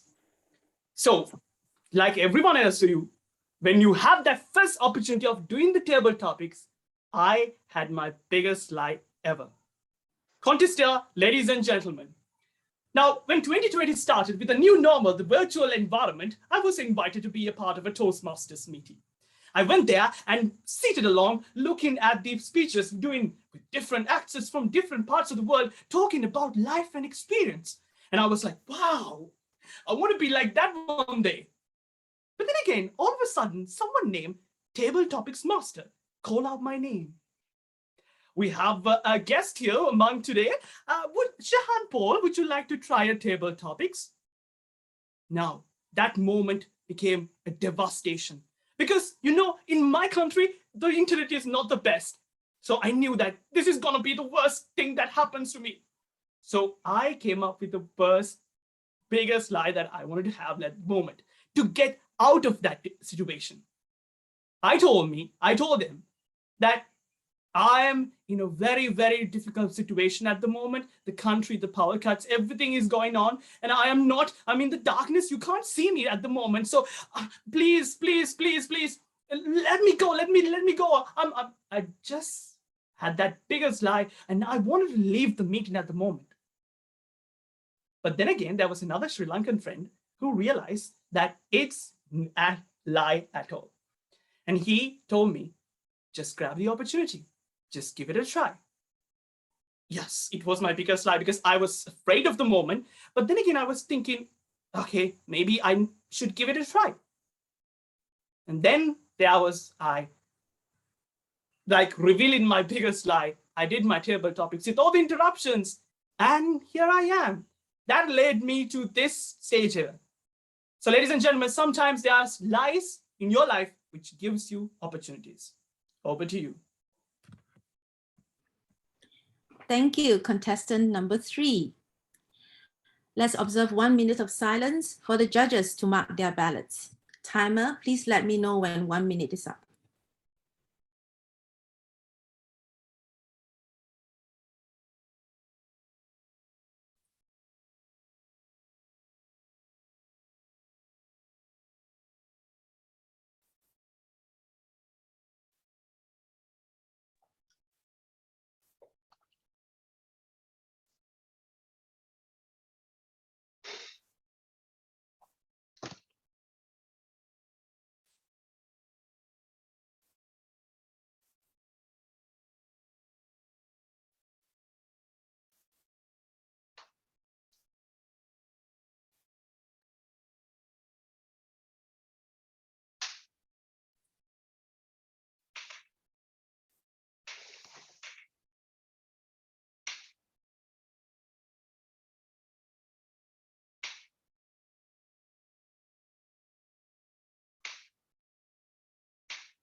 One minute is up.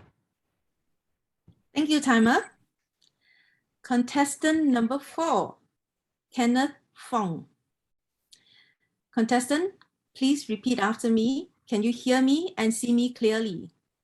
Can you hear me and see me clearly? Please pin the timer. Contestant number 4, Kenneth Fong. What was the biggest lie you have told? What was the biggest lie you have told? Kenneth Fong. Imagine being 14,000 feet in the air with the plane door open and the sound of the wind screeching past the airplane. And my instructor tethered to me with a little metal hook, telling me, Kenneth, was this the first time you're skydiving? I said, yes. And he said, me too. Are you ready to go? 3, 2, and then I'm out of the plane. And at first it was just silence. It was so quiet. And then it hit me. The wind was flying in my face. I could barely breathe. It was so loud in my ears that I couldn't hear anything. And my instructor was telling me to do something, but I couldn't figure it out. And so at that point in time, it hit me. I knew with all the bravery that I put up in front of my friends, I knew that was lying. I knew that telling them I wasn't afraid was a complete lie. I was losing it. I was gonna break into tears, and I really couldn't contain myself anymore. And that was the moment I felt that it was really important for me to be honest with my emotions and to tell the truth. So it literally took me jumping out of a plane for me to realize that. And I think the lesson here that I want all of you to understand is that we all face different situations and we tell the people around us a different thing altogether. We mention sometimes that we're okay when we're really not. Sometimes we feel that we can cope with the amount of stress and pressure that we have on our shoulders when we really can't. And that was when I realized that when we lie to others, we are lying to ourselves as well. And so what we really need to do is we need to learn to open up and to share with the people around us how we actually feel. And we don't have to resort to different things like flying out of an airplane for you to really understand how you actually feel and why like certain things bring you to tears or you feel really upset. And that is why it is my biggest lie so far. Thank you. Thank you, contestant number 4. Let's observe 1 minute of silence for judges to mark their ballots. Timer, please let me know when the time is up.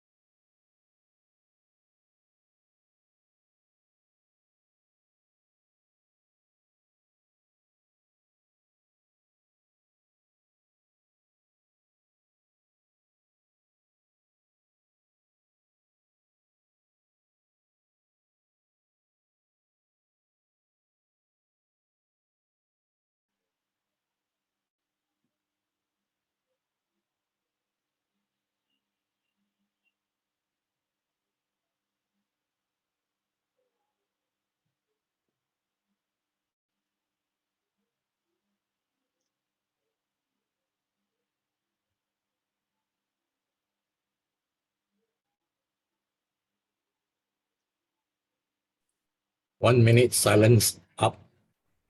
Thank you, timer. Contestant number 5, James Alexis Clifton. Contestant, please repeat after me. Can you see me and hear me clearly? Can you see me? Can you hear me clearly? Now please pin the timer. Done. Contestant number 5, James Alexis Clifton. What was the biggest lie you have told? What was the biggest lie you have told? James Alexis Clifton. What was the biggest lie you have told? Now, lies are interesting, can't they? You can be a good lie, it can be a white lie, it can be a terrible lie, it could be a black lie. Now, I will not spend your time talking about the different kinds of lie. In fact, let's just get down to it. What was the biggest lie that I've ever told? It's interesting because I remember this black poet, Dorothy West. She said, to know how much there is to know is the beginning of learning to life. To know how much there is to know is the beginning of learning to life. And at a very young age, I learned to lie very well. Because lying, my friends, is part of survival. Lying is how we survive. Lying is how we live our life. Now, if you disagree with me, trust me, you are lying. You see, the biggest lie in the world is to tell us we always must tell the truth. Because the truth, my friends, is nebulous. It only works at certain times, at certain places. It cannot work at the same time, all the places. You know why? I have experienced this myself. My wife once asked me this, darling, does this dress make me look fat? You want to tell the truth or you want to lie? Honesty, integrity will tell you the truth will set you free. Survival will tell you a little white lie never helps. So I told my darling, it looks perfect on you. You see, the best lie that you can ever tell is the one where no one realizes that you are lying. It is a mixture of truth and lies, bringing together a beautiful harmony. So the next time somebody asks you, what is the biggest lie that you've ever told? Say something like me, darling, you look perfect, and the world will go on smoothly, and you will live your life and your life a happier person. Over to you, Contest Chair. Thank you. Contestant number 5. Let's observe 1 minute of silence for the judges to mark their ballots. Timer, please let me know when time is up.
One minute up.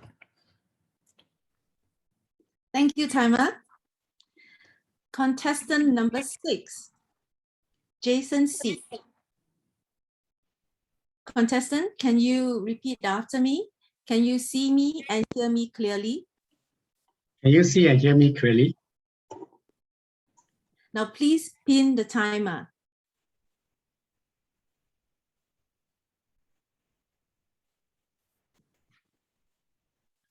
Contestant number 6, Jason Seat. What was the biggest lie you have told? What was the biggest lie you have told? Jason Seat.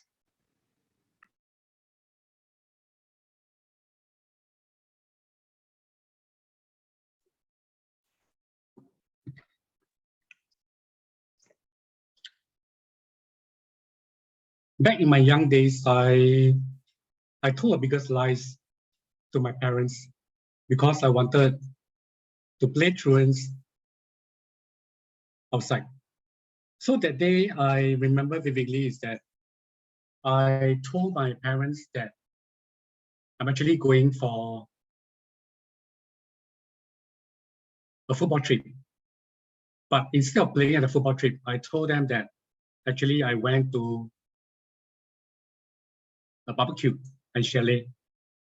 And they didn't even notice what I'm lying because I'm looking straight at their eyes. Because usually when you look straight at their eyes, they will believe you and they thought that you were sincere. So the lie actually went through and I managed to go with my friends to the chalets to play truant. So eventually they call me and they say that, where are you? I thought you are playing for a football match. I say, yes, I'm still playing the football match. But the football match was just like a contest. It lasted from 8 a.m. till 5 p.m. So they didn't notice any flaws that what I was telling the biggest lie. So they truly believed me, and I managed to convince them as well. And thinking of that, in fact, lying to them is not a good thing because I'm actually lying to myself. And I noticed that when you lie, you're actually lying to your soul because your parents trusted you so much that they expect you to say something that you're speaking the truth from a heart. But then when you tell big lies, you're actually being ungrateful because they raised you when you were young, they raised you when you go to school, they raise you until you become an adult. So I thought that lying is actually a bad thing to ourselves because when we lie to our parents, we're actually lying to ourselves. Back to you, contest chair. Thank you, contestant number 6. Please, let's observe 1 minute of silence for the judges to mark the ballots. Timer, please let me know when 1 minute is up.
One minute silence is up.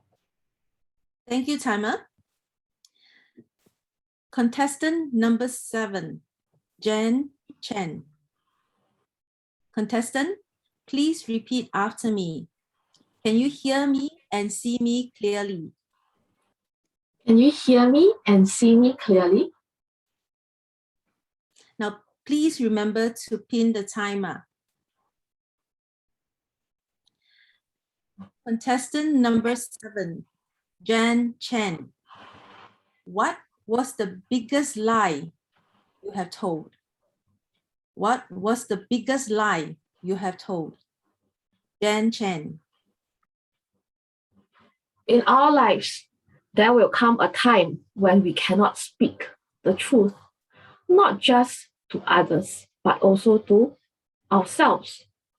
The biggest lie I had told was one that I told myself. You see, I had always thought that I would never be a great speaker. During my secondary school days, I was caught up to speak to an audience in front of the whole school as part of a curriculum. When I went up the stage, I forgot my script and I looked at the audience filled with adolescents who were confounded by their classmate stammering in front of them. There was a lot of sniggering, and there were many in the audience who wondered, why was I there to speak?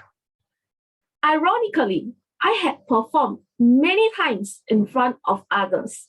You see, I have learned many musical instruments when I was younger.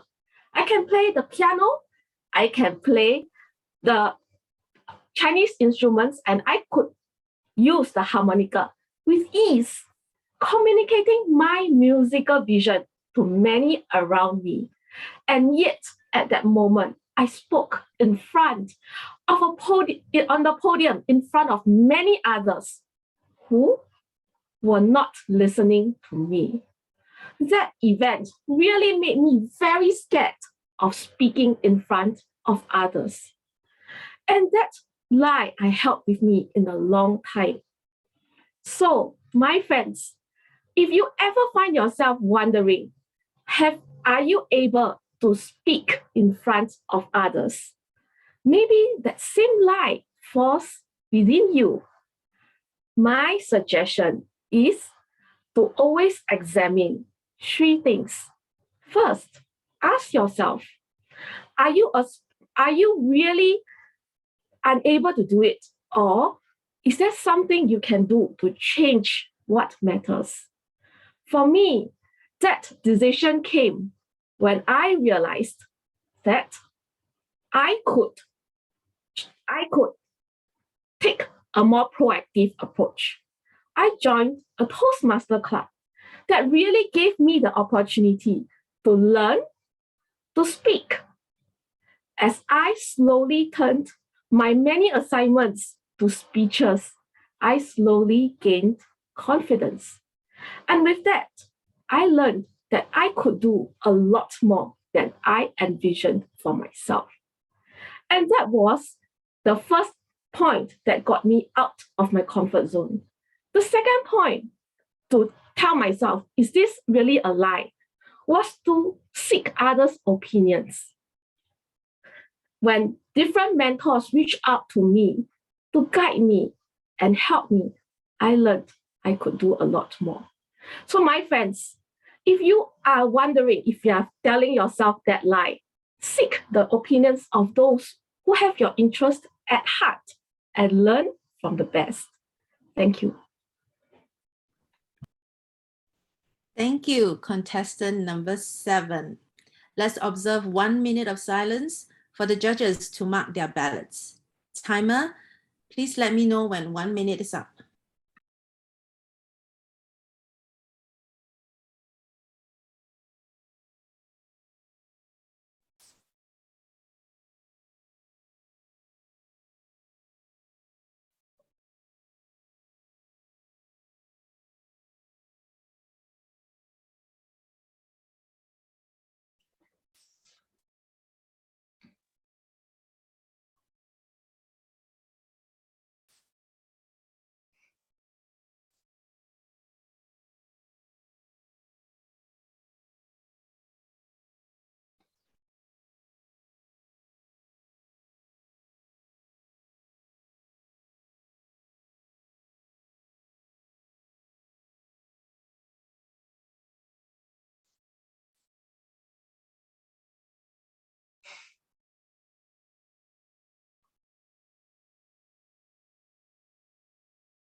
One minute's up. Thank you, timer. Our final contestant, Jocelyn Ong. Hi, good afternoon, everyone. Contestants, can you repeat after me? Can you hear me and see me clearly? Can you hear me and see me clearly? Contestant, please pin the timer. Sorry, the timer 1 said he's hang, so please pin to timer 2. Okay. Yeah, my virtual background hang, so can pin timer 2. Give me a moment to locate timer 2. Can you see timer? Yes. Because I can't find timer 2. Sorry about that. Give me a moment, please. Timer 2. I'm trying to look for it at my gallery view. Timer 1 now it's cleared, is it? Yeah, timer 1 No, is... no, my timer, hang, my virtual background hang. So Still hang, is it? Yeah. Okay. Is the one with 1 minute of silence is up. Okay, Yeah. give me a moment. I show you the green one now. Can you see me? The green one now? Yes. Now I see you. Okay. I'm gonna sorry for the inconvenience. No worries, no worries. Okay, we're all good. Ready? Thank you. Great. Jocelyn Ong, what is the biggest lie you have told? What was the biggest lie you have told? Jocelyn Ong. I can't do it. Jocelyn, You are a loser. Jocelyn, you cannot do because you're not good enough. You're not clever enough. You know, you can't stand back up. That was the lie that I've told myself over and over and over like a broken recorder. But today I have debunked the lie, the biggest lie that I've told myself. And I realized that the monster, the 4-letter word that was so scary and was actually the bulk of the lie was F-E-A-R, the 4-letter word fear. You know, the lenses of fear magnifies the size of uncertainties. This was a quote by Charles Swindoll. And you know, that was the lie that I told myself, and that lie kept me down. That lie allowed me to keep myself shackled to all the fears that I have. Or when my ex-husband told me, you can never stand back up if you leave me because you cannot survive in this world. But you know what? Today I am standing tall and I even wrote a book. This was not possible, never possible, but a lie that I debunked. It is possible. We are all faced with a series of great opportunities, brilliantly disguised as impossible situations. I have since learned that what happens to me is only 10%. Life is just 10% of what happens to me, but it's up to me. The 90% is up to me to be the author of my own life. So I am not sure what is the greatest lie you have told yourself or anyone. But for me, I have realized that a lie is just a lie. You are in control of your life. Back to you, contest master of the day. Thank you. Thank you. That was our final contestant. Please remain silent until all the ballots have been received by the Chief Judge. Chief Judge, please let me know once all ballots have been collected. Okay, will do.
After the table topics, collection of ballots, okay, presentation.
Contest Toastmaster or ballot collector?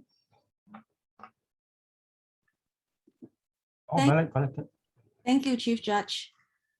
Would you like us to move you and your tally counters to a breakout room? Not necessary. Let them count from where they are now. I'll come up with the result later on. Okay. Okay, thank you. Thank you. Thank you.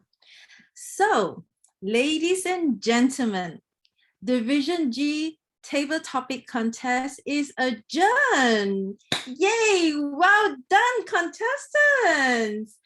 Can we all unmute ourselves and give a warm round of applause to our contestants? Yay! Woohoo! Now, while we are waiting for the results, we shall now present the certificate of participation to our contestants and the certificate of appreciation to appointment holders who made this event possible. Let's invite our contest chair, Toastmaster Dex Yuan, and our division director, Toastmaster Margaret Low, to present the certificate. Zoom master, please spotlight them.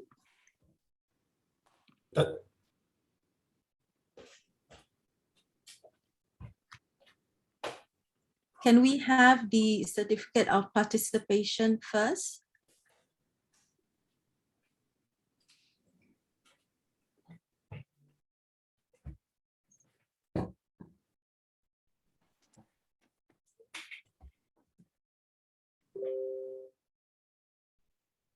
Thank you.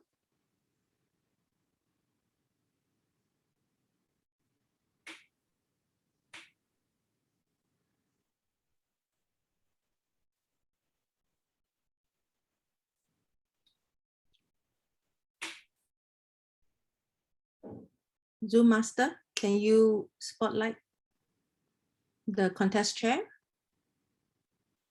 and division director?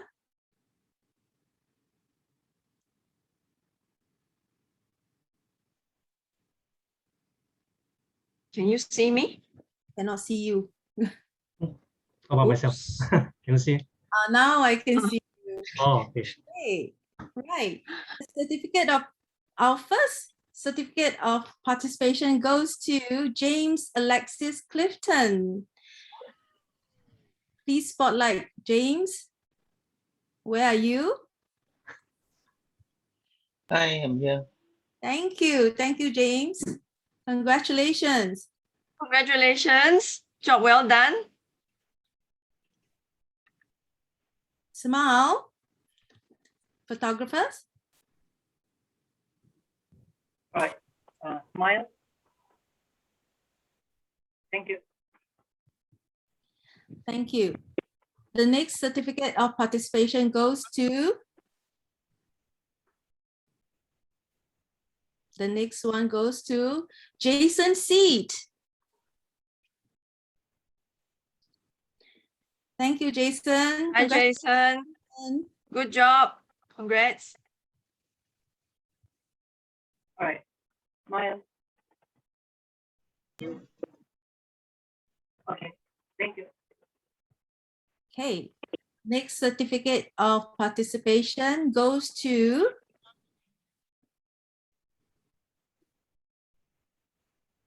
next set, please. Rajesh Kana Tanya. Tanya? Yes. No. Hi, Tanya. Hello. Good job. Thank you so much. Thank you.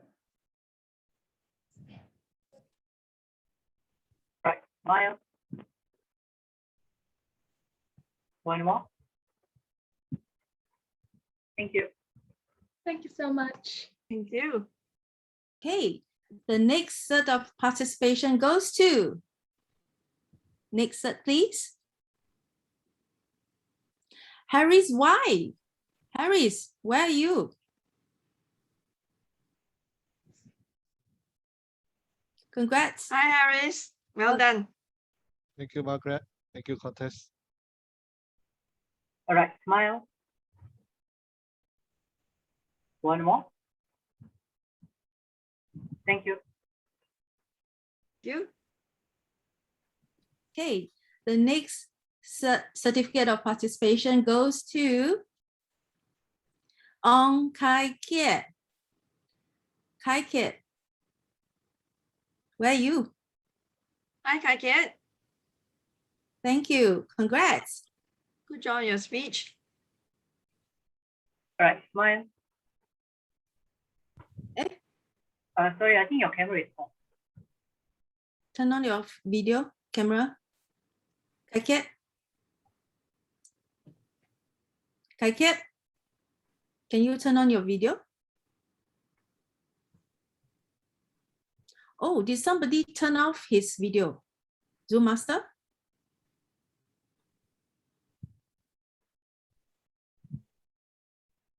Ah, okay, you're back. Is that? Right, smile. One more. Thank you. Thank you. The next certificate of participation goes to, can I have the next set, please? Ramanathan Salvam. Where are you, Ramanathan? Hi, Rama. Well Hello. done. Thank you. Congrats. All right, smile. One more. Thank you. Thank you. Okay, the next certificate of participation goes to Ravindran Pandyan. Where are you? Yeah, there. Ah. Hi, Ravindran. Hi, Margaret. I enjoyed your speech. Thank you. All right, smile. One more. Thank you. Thank you. Thank you. Okay, the next certificate of participation is to Regine Sim. Regine. Hi, Regine. Hi, thank you. Hi, Francis. Hi, Margaret. All right, smile. One more. Thank you. Thank you. Great to see you. Okay, so can we have the next cert, please? Certificate of participation to Anupama Singh. Congratulations. Hi, Anupama. All right, smile. One more. Thank you. Thank you. Okay, the next certificate of participation is to Jen Chen. Jen? Congrats. Hi, Jen. Thank you. One more. Thank you. Thank you. Okay. The next cert, please. This next cert of participation goes to Jocelyn Ong. Hi, Jocelyn. Looking good. All right, smile. One more. Thank you. Thank you. Okay, we have two more. The next set of participation goes to Shahan Paul. Shahan, congrats. Hi, Shahan. Good job. All right, smile. One more. Thank you. Thank you. And finally, this certificate of participation is for Kenneth Fong. Kenneth, congrats. Hi, Kenneth. Hello. All right, smile. One more.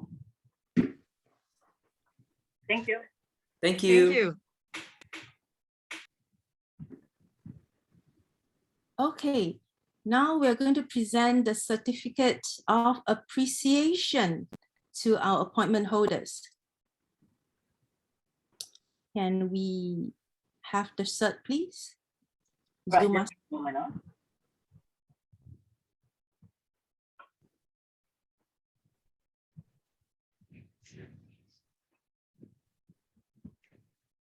Okay. Thank you.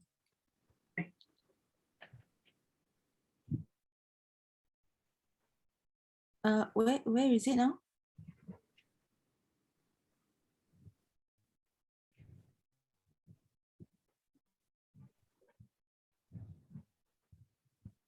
Okay. Okay, thank you. The certificate of appreciation is presented to Diana Terrence. Diana left already.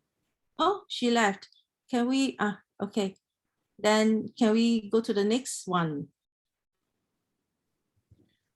Muhammad Ozai Binte Zain.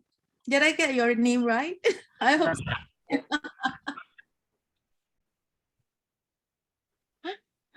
Thank you, Azai. These are the appointment holders that have been working quietly in the background to put all this event together, without which it will not be successful. Thank you so much for your time. Who's taking? Oh, yeah, I'm taking myself.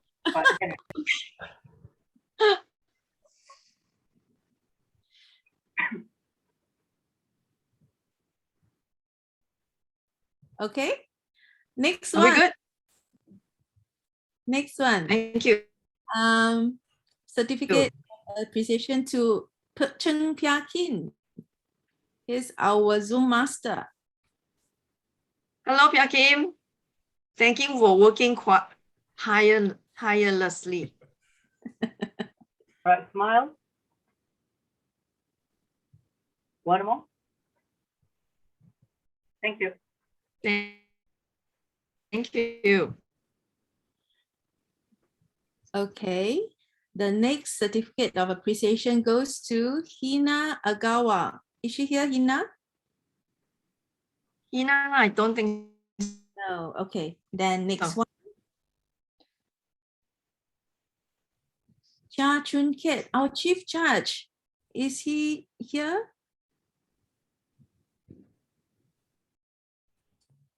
Chun Kiet, are you here? Maybe we will come back again. Let's go to the next one. The chief judge is busy working. Tan Kok Yam. Kok Yam, where are you?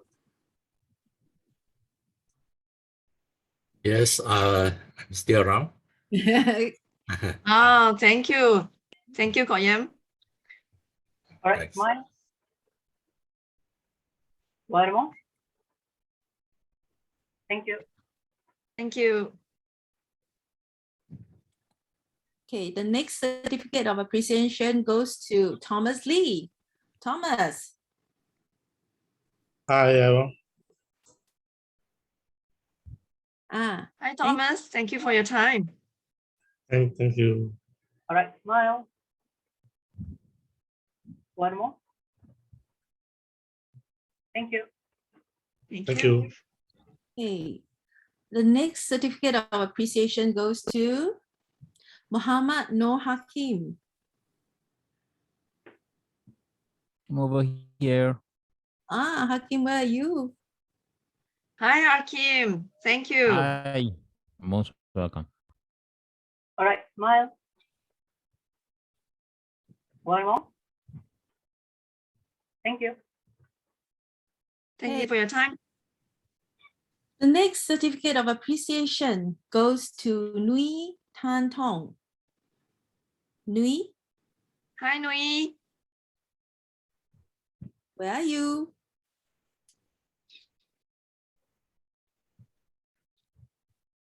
Is Nui still with? Is she still here? In the room? No, I'm not able to spot her. Okay. Shall we go to the next one then? Okay, this set of appreciation is to our contest chair, Dex Yuan. Thank you, Dex, for putting all this together.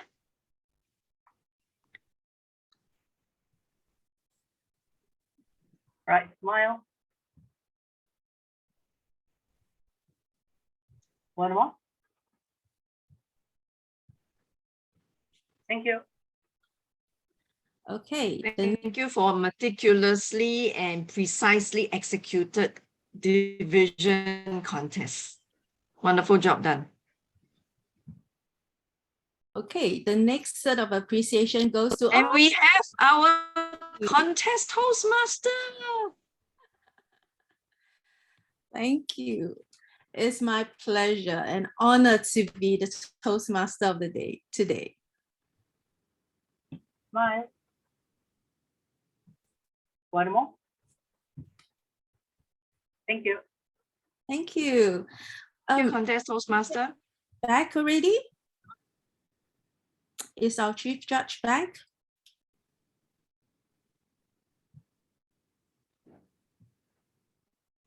Hakim, can you? Chief Judge video is not switched on. That's why I'm unable to spot him. Oh, Yeah. okay. Then we'll do that later. Sure. Okay. Well, the event is a success because of all of you, all of us, including myself. A warm round of applause to all appointment holders and contestants. Yay! Well, I understand that our district director is with us today. Can I invite our district director, DTM Cathy Toh, to give us a few words? Thank you, contestants, Master Francis. A very splendid afternoon to everyone. Now we are at the Division G contest.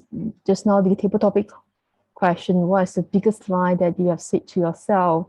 And the biggest lie that I said to myself is not to myself, but rather to all of you. Toastmasters is good for everyone. No, it's not good for everyone. Because if you don't know what Toastmasters is all about and you refuse to open your eyes and really see the benefit of Toastmasters, nothing that I say will move you. Because it will be sounding like a parent telling a child, eat veg, it's good for you. Vegetables is always good for you, but it's not. Because if you don't understand the benefit, you will be unwilling to eat that good stuff. Everything that we do, we will try and see the benefit. If you are sure about this benefit, if you know about the benefit, you will join the movement willingly and you will know how good Toastmasters program is all about. The biggest lie, tell yourself, Toastmasters is for everyone. But in actual fact, it is the best program you can have if you know what it is all about. Back to you, Contest Chair. Thank you, District Director. I guess not only do we need to open our eyes, we have to open our hearts as well. Then we will really appreciate the importance, the beauty of joining Toastmasters. Right, let's go to the next segment. Chief Judge, are the contest results ready? The results. To contest chair. Yeah, over to you already. Contest Toastmaster. The cert is ready. The result is ready, yeah? Can we present the certificate of appreciation to Chief Judge first?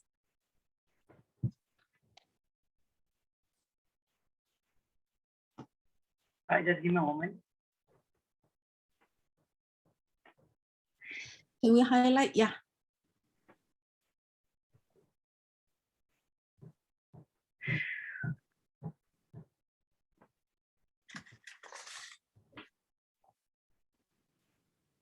Can we have the cert?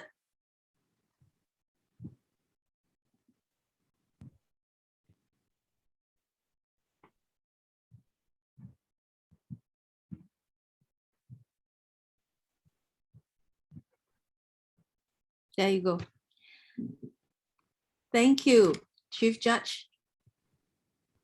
Right, smile. Teacher? One more. Thank you. Thank you. Thank you. Thank you, Chief Judge.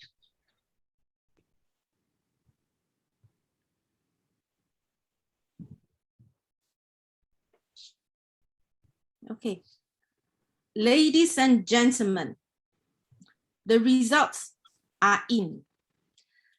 The results, once announced, will be final.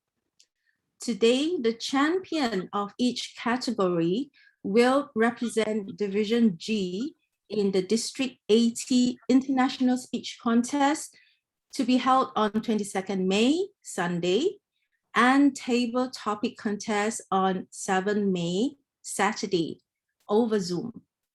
If the champion is unable to attend, the next highest placed available contestants will be the alternate. First, let's have the results for the Division G International Speech Contest. There is, unfortunately, there is one-time disqualification. Okay, I'm gonna announce the third place, the second runner-up. Can we have the cert, please? So it's standby.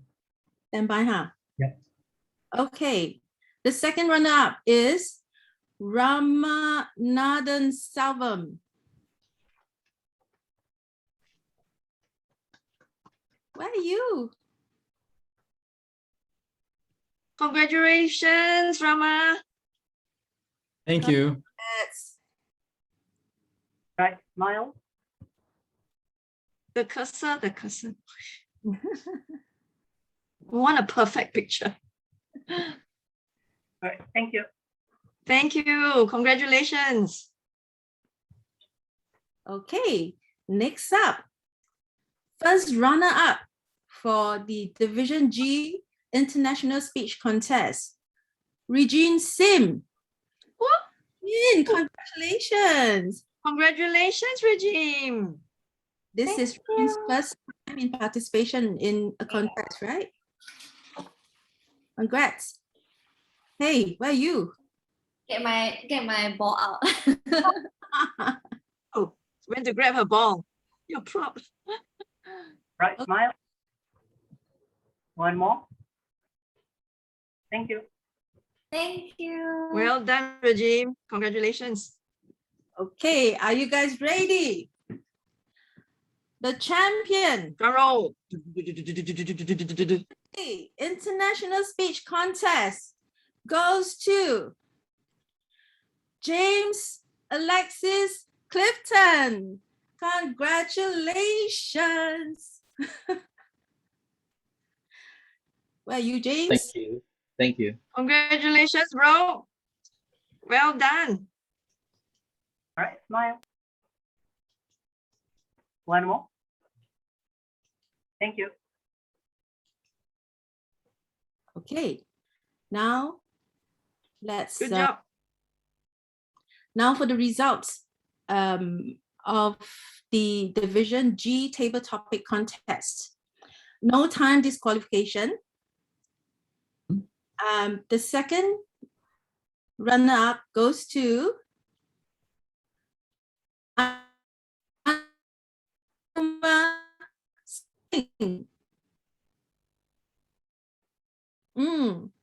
Anupama, congratulations. Where are you? Congratulations, Anupama. Well done. Thank you so much. All right, smile. One more. Thank you. Thanks. Congratulations. The first runner-up goes to Shahan Paul. Shahan. Congratulations, Shahan. Right, Thank you very much. Well done. One more. All right, thank you. Okay, now for the champion. The champion for the Division G table topics contest goes to James Alexis Clifton. This is not a lie. Wow, very blessed. Thank you. Well done, brother. Double win. Congratulations. All right, smile. Congratulations. One more. All right, thank you. Ooh.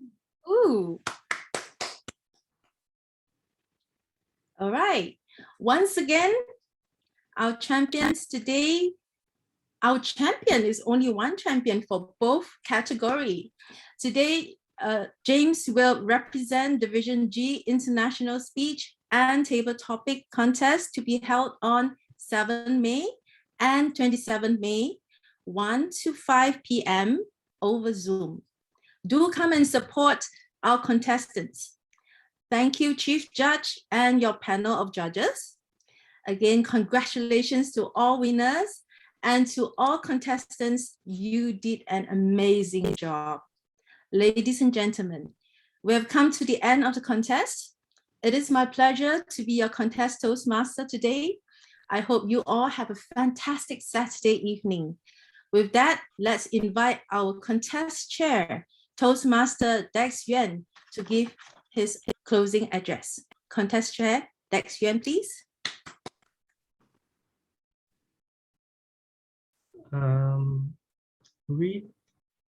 Margaret, are we inviting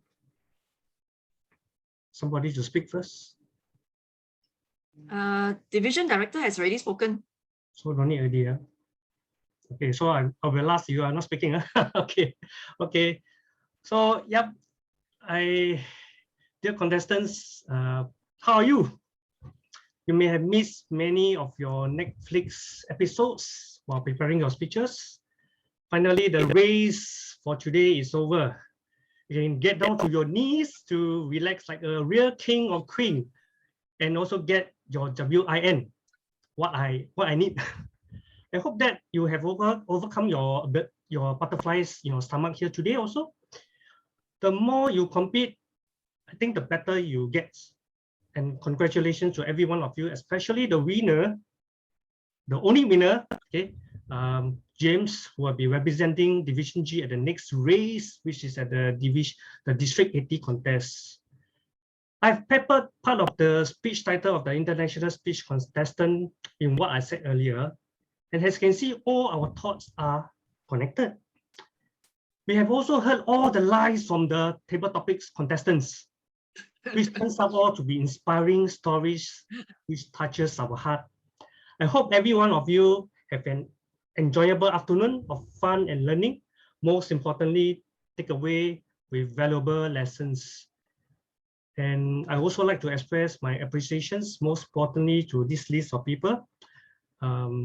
First is our DD, Division Director. She is like our mother hen, always there to guide us and jump in to assist us when we have some issues.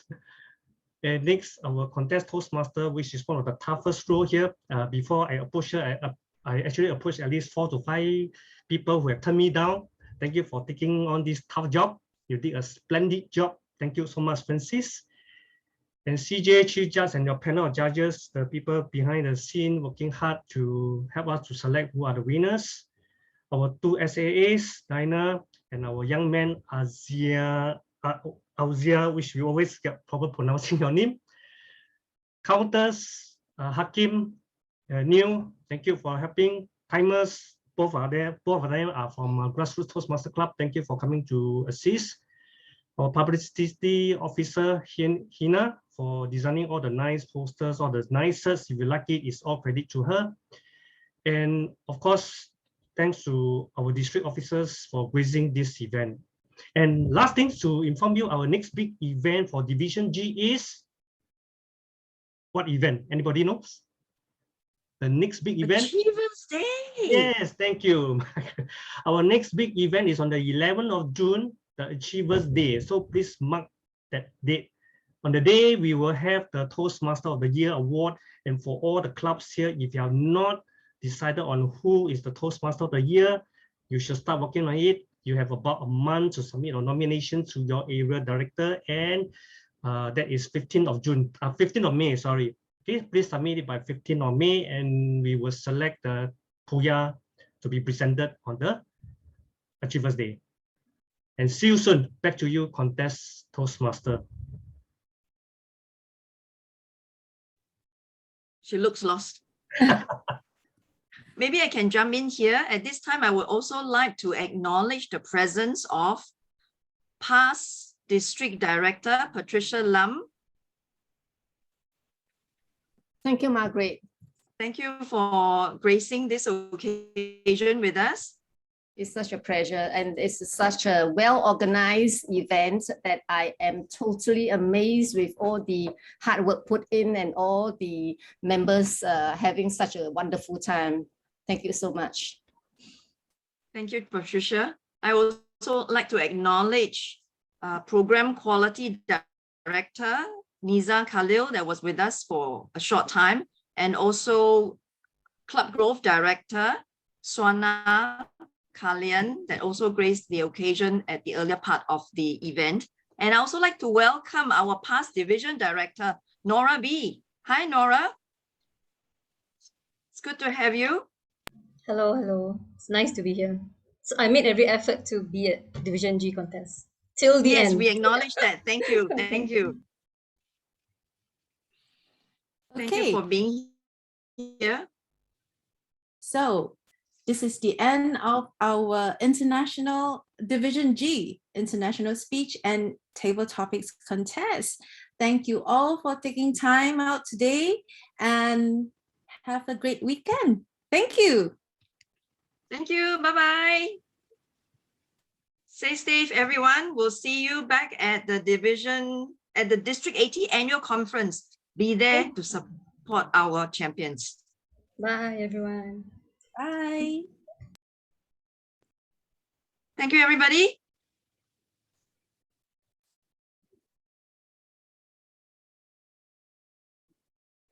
Congratulations. Bye-bye. Thank you. Bye-bye. Bye.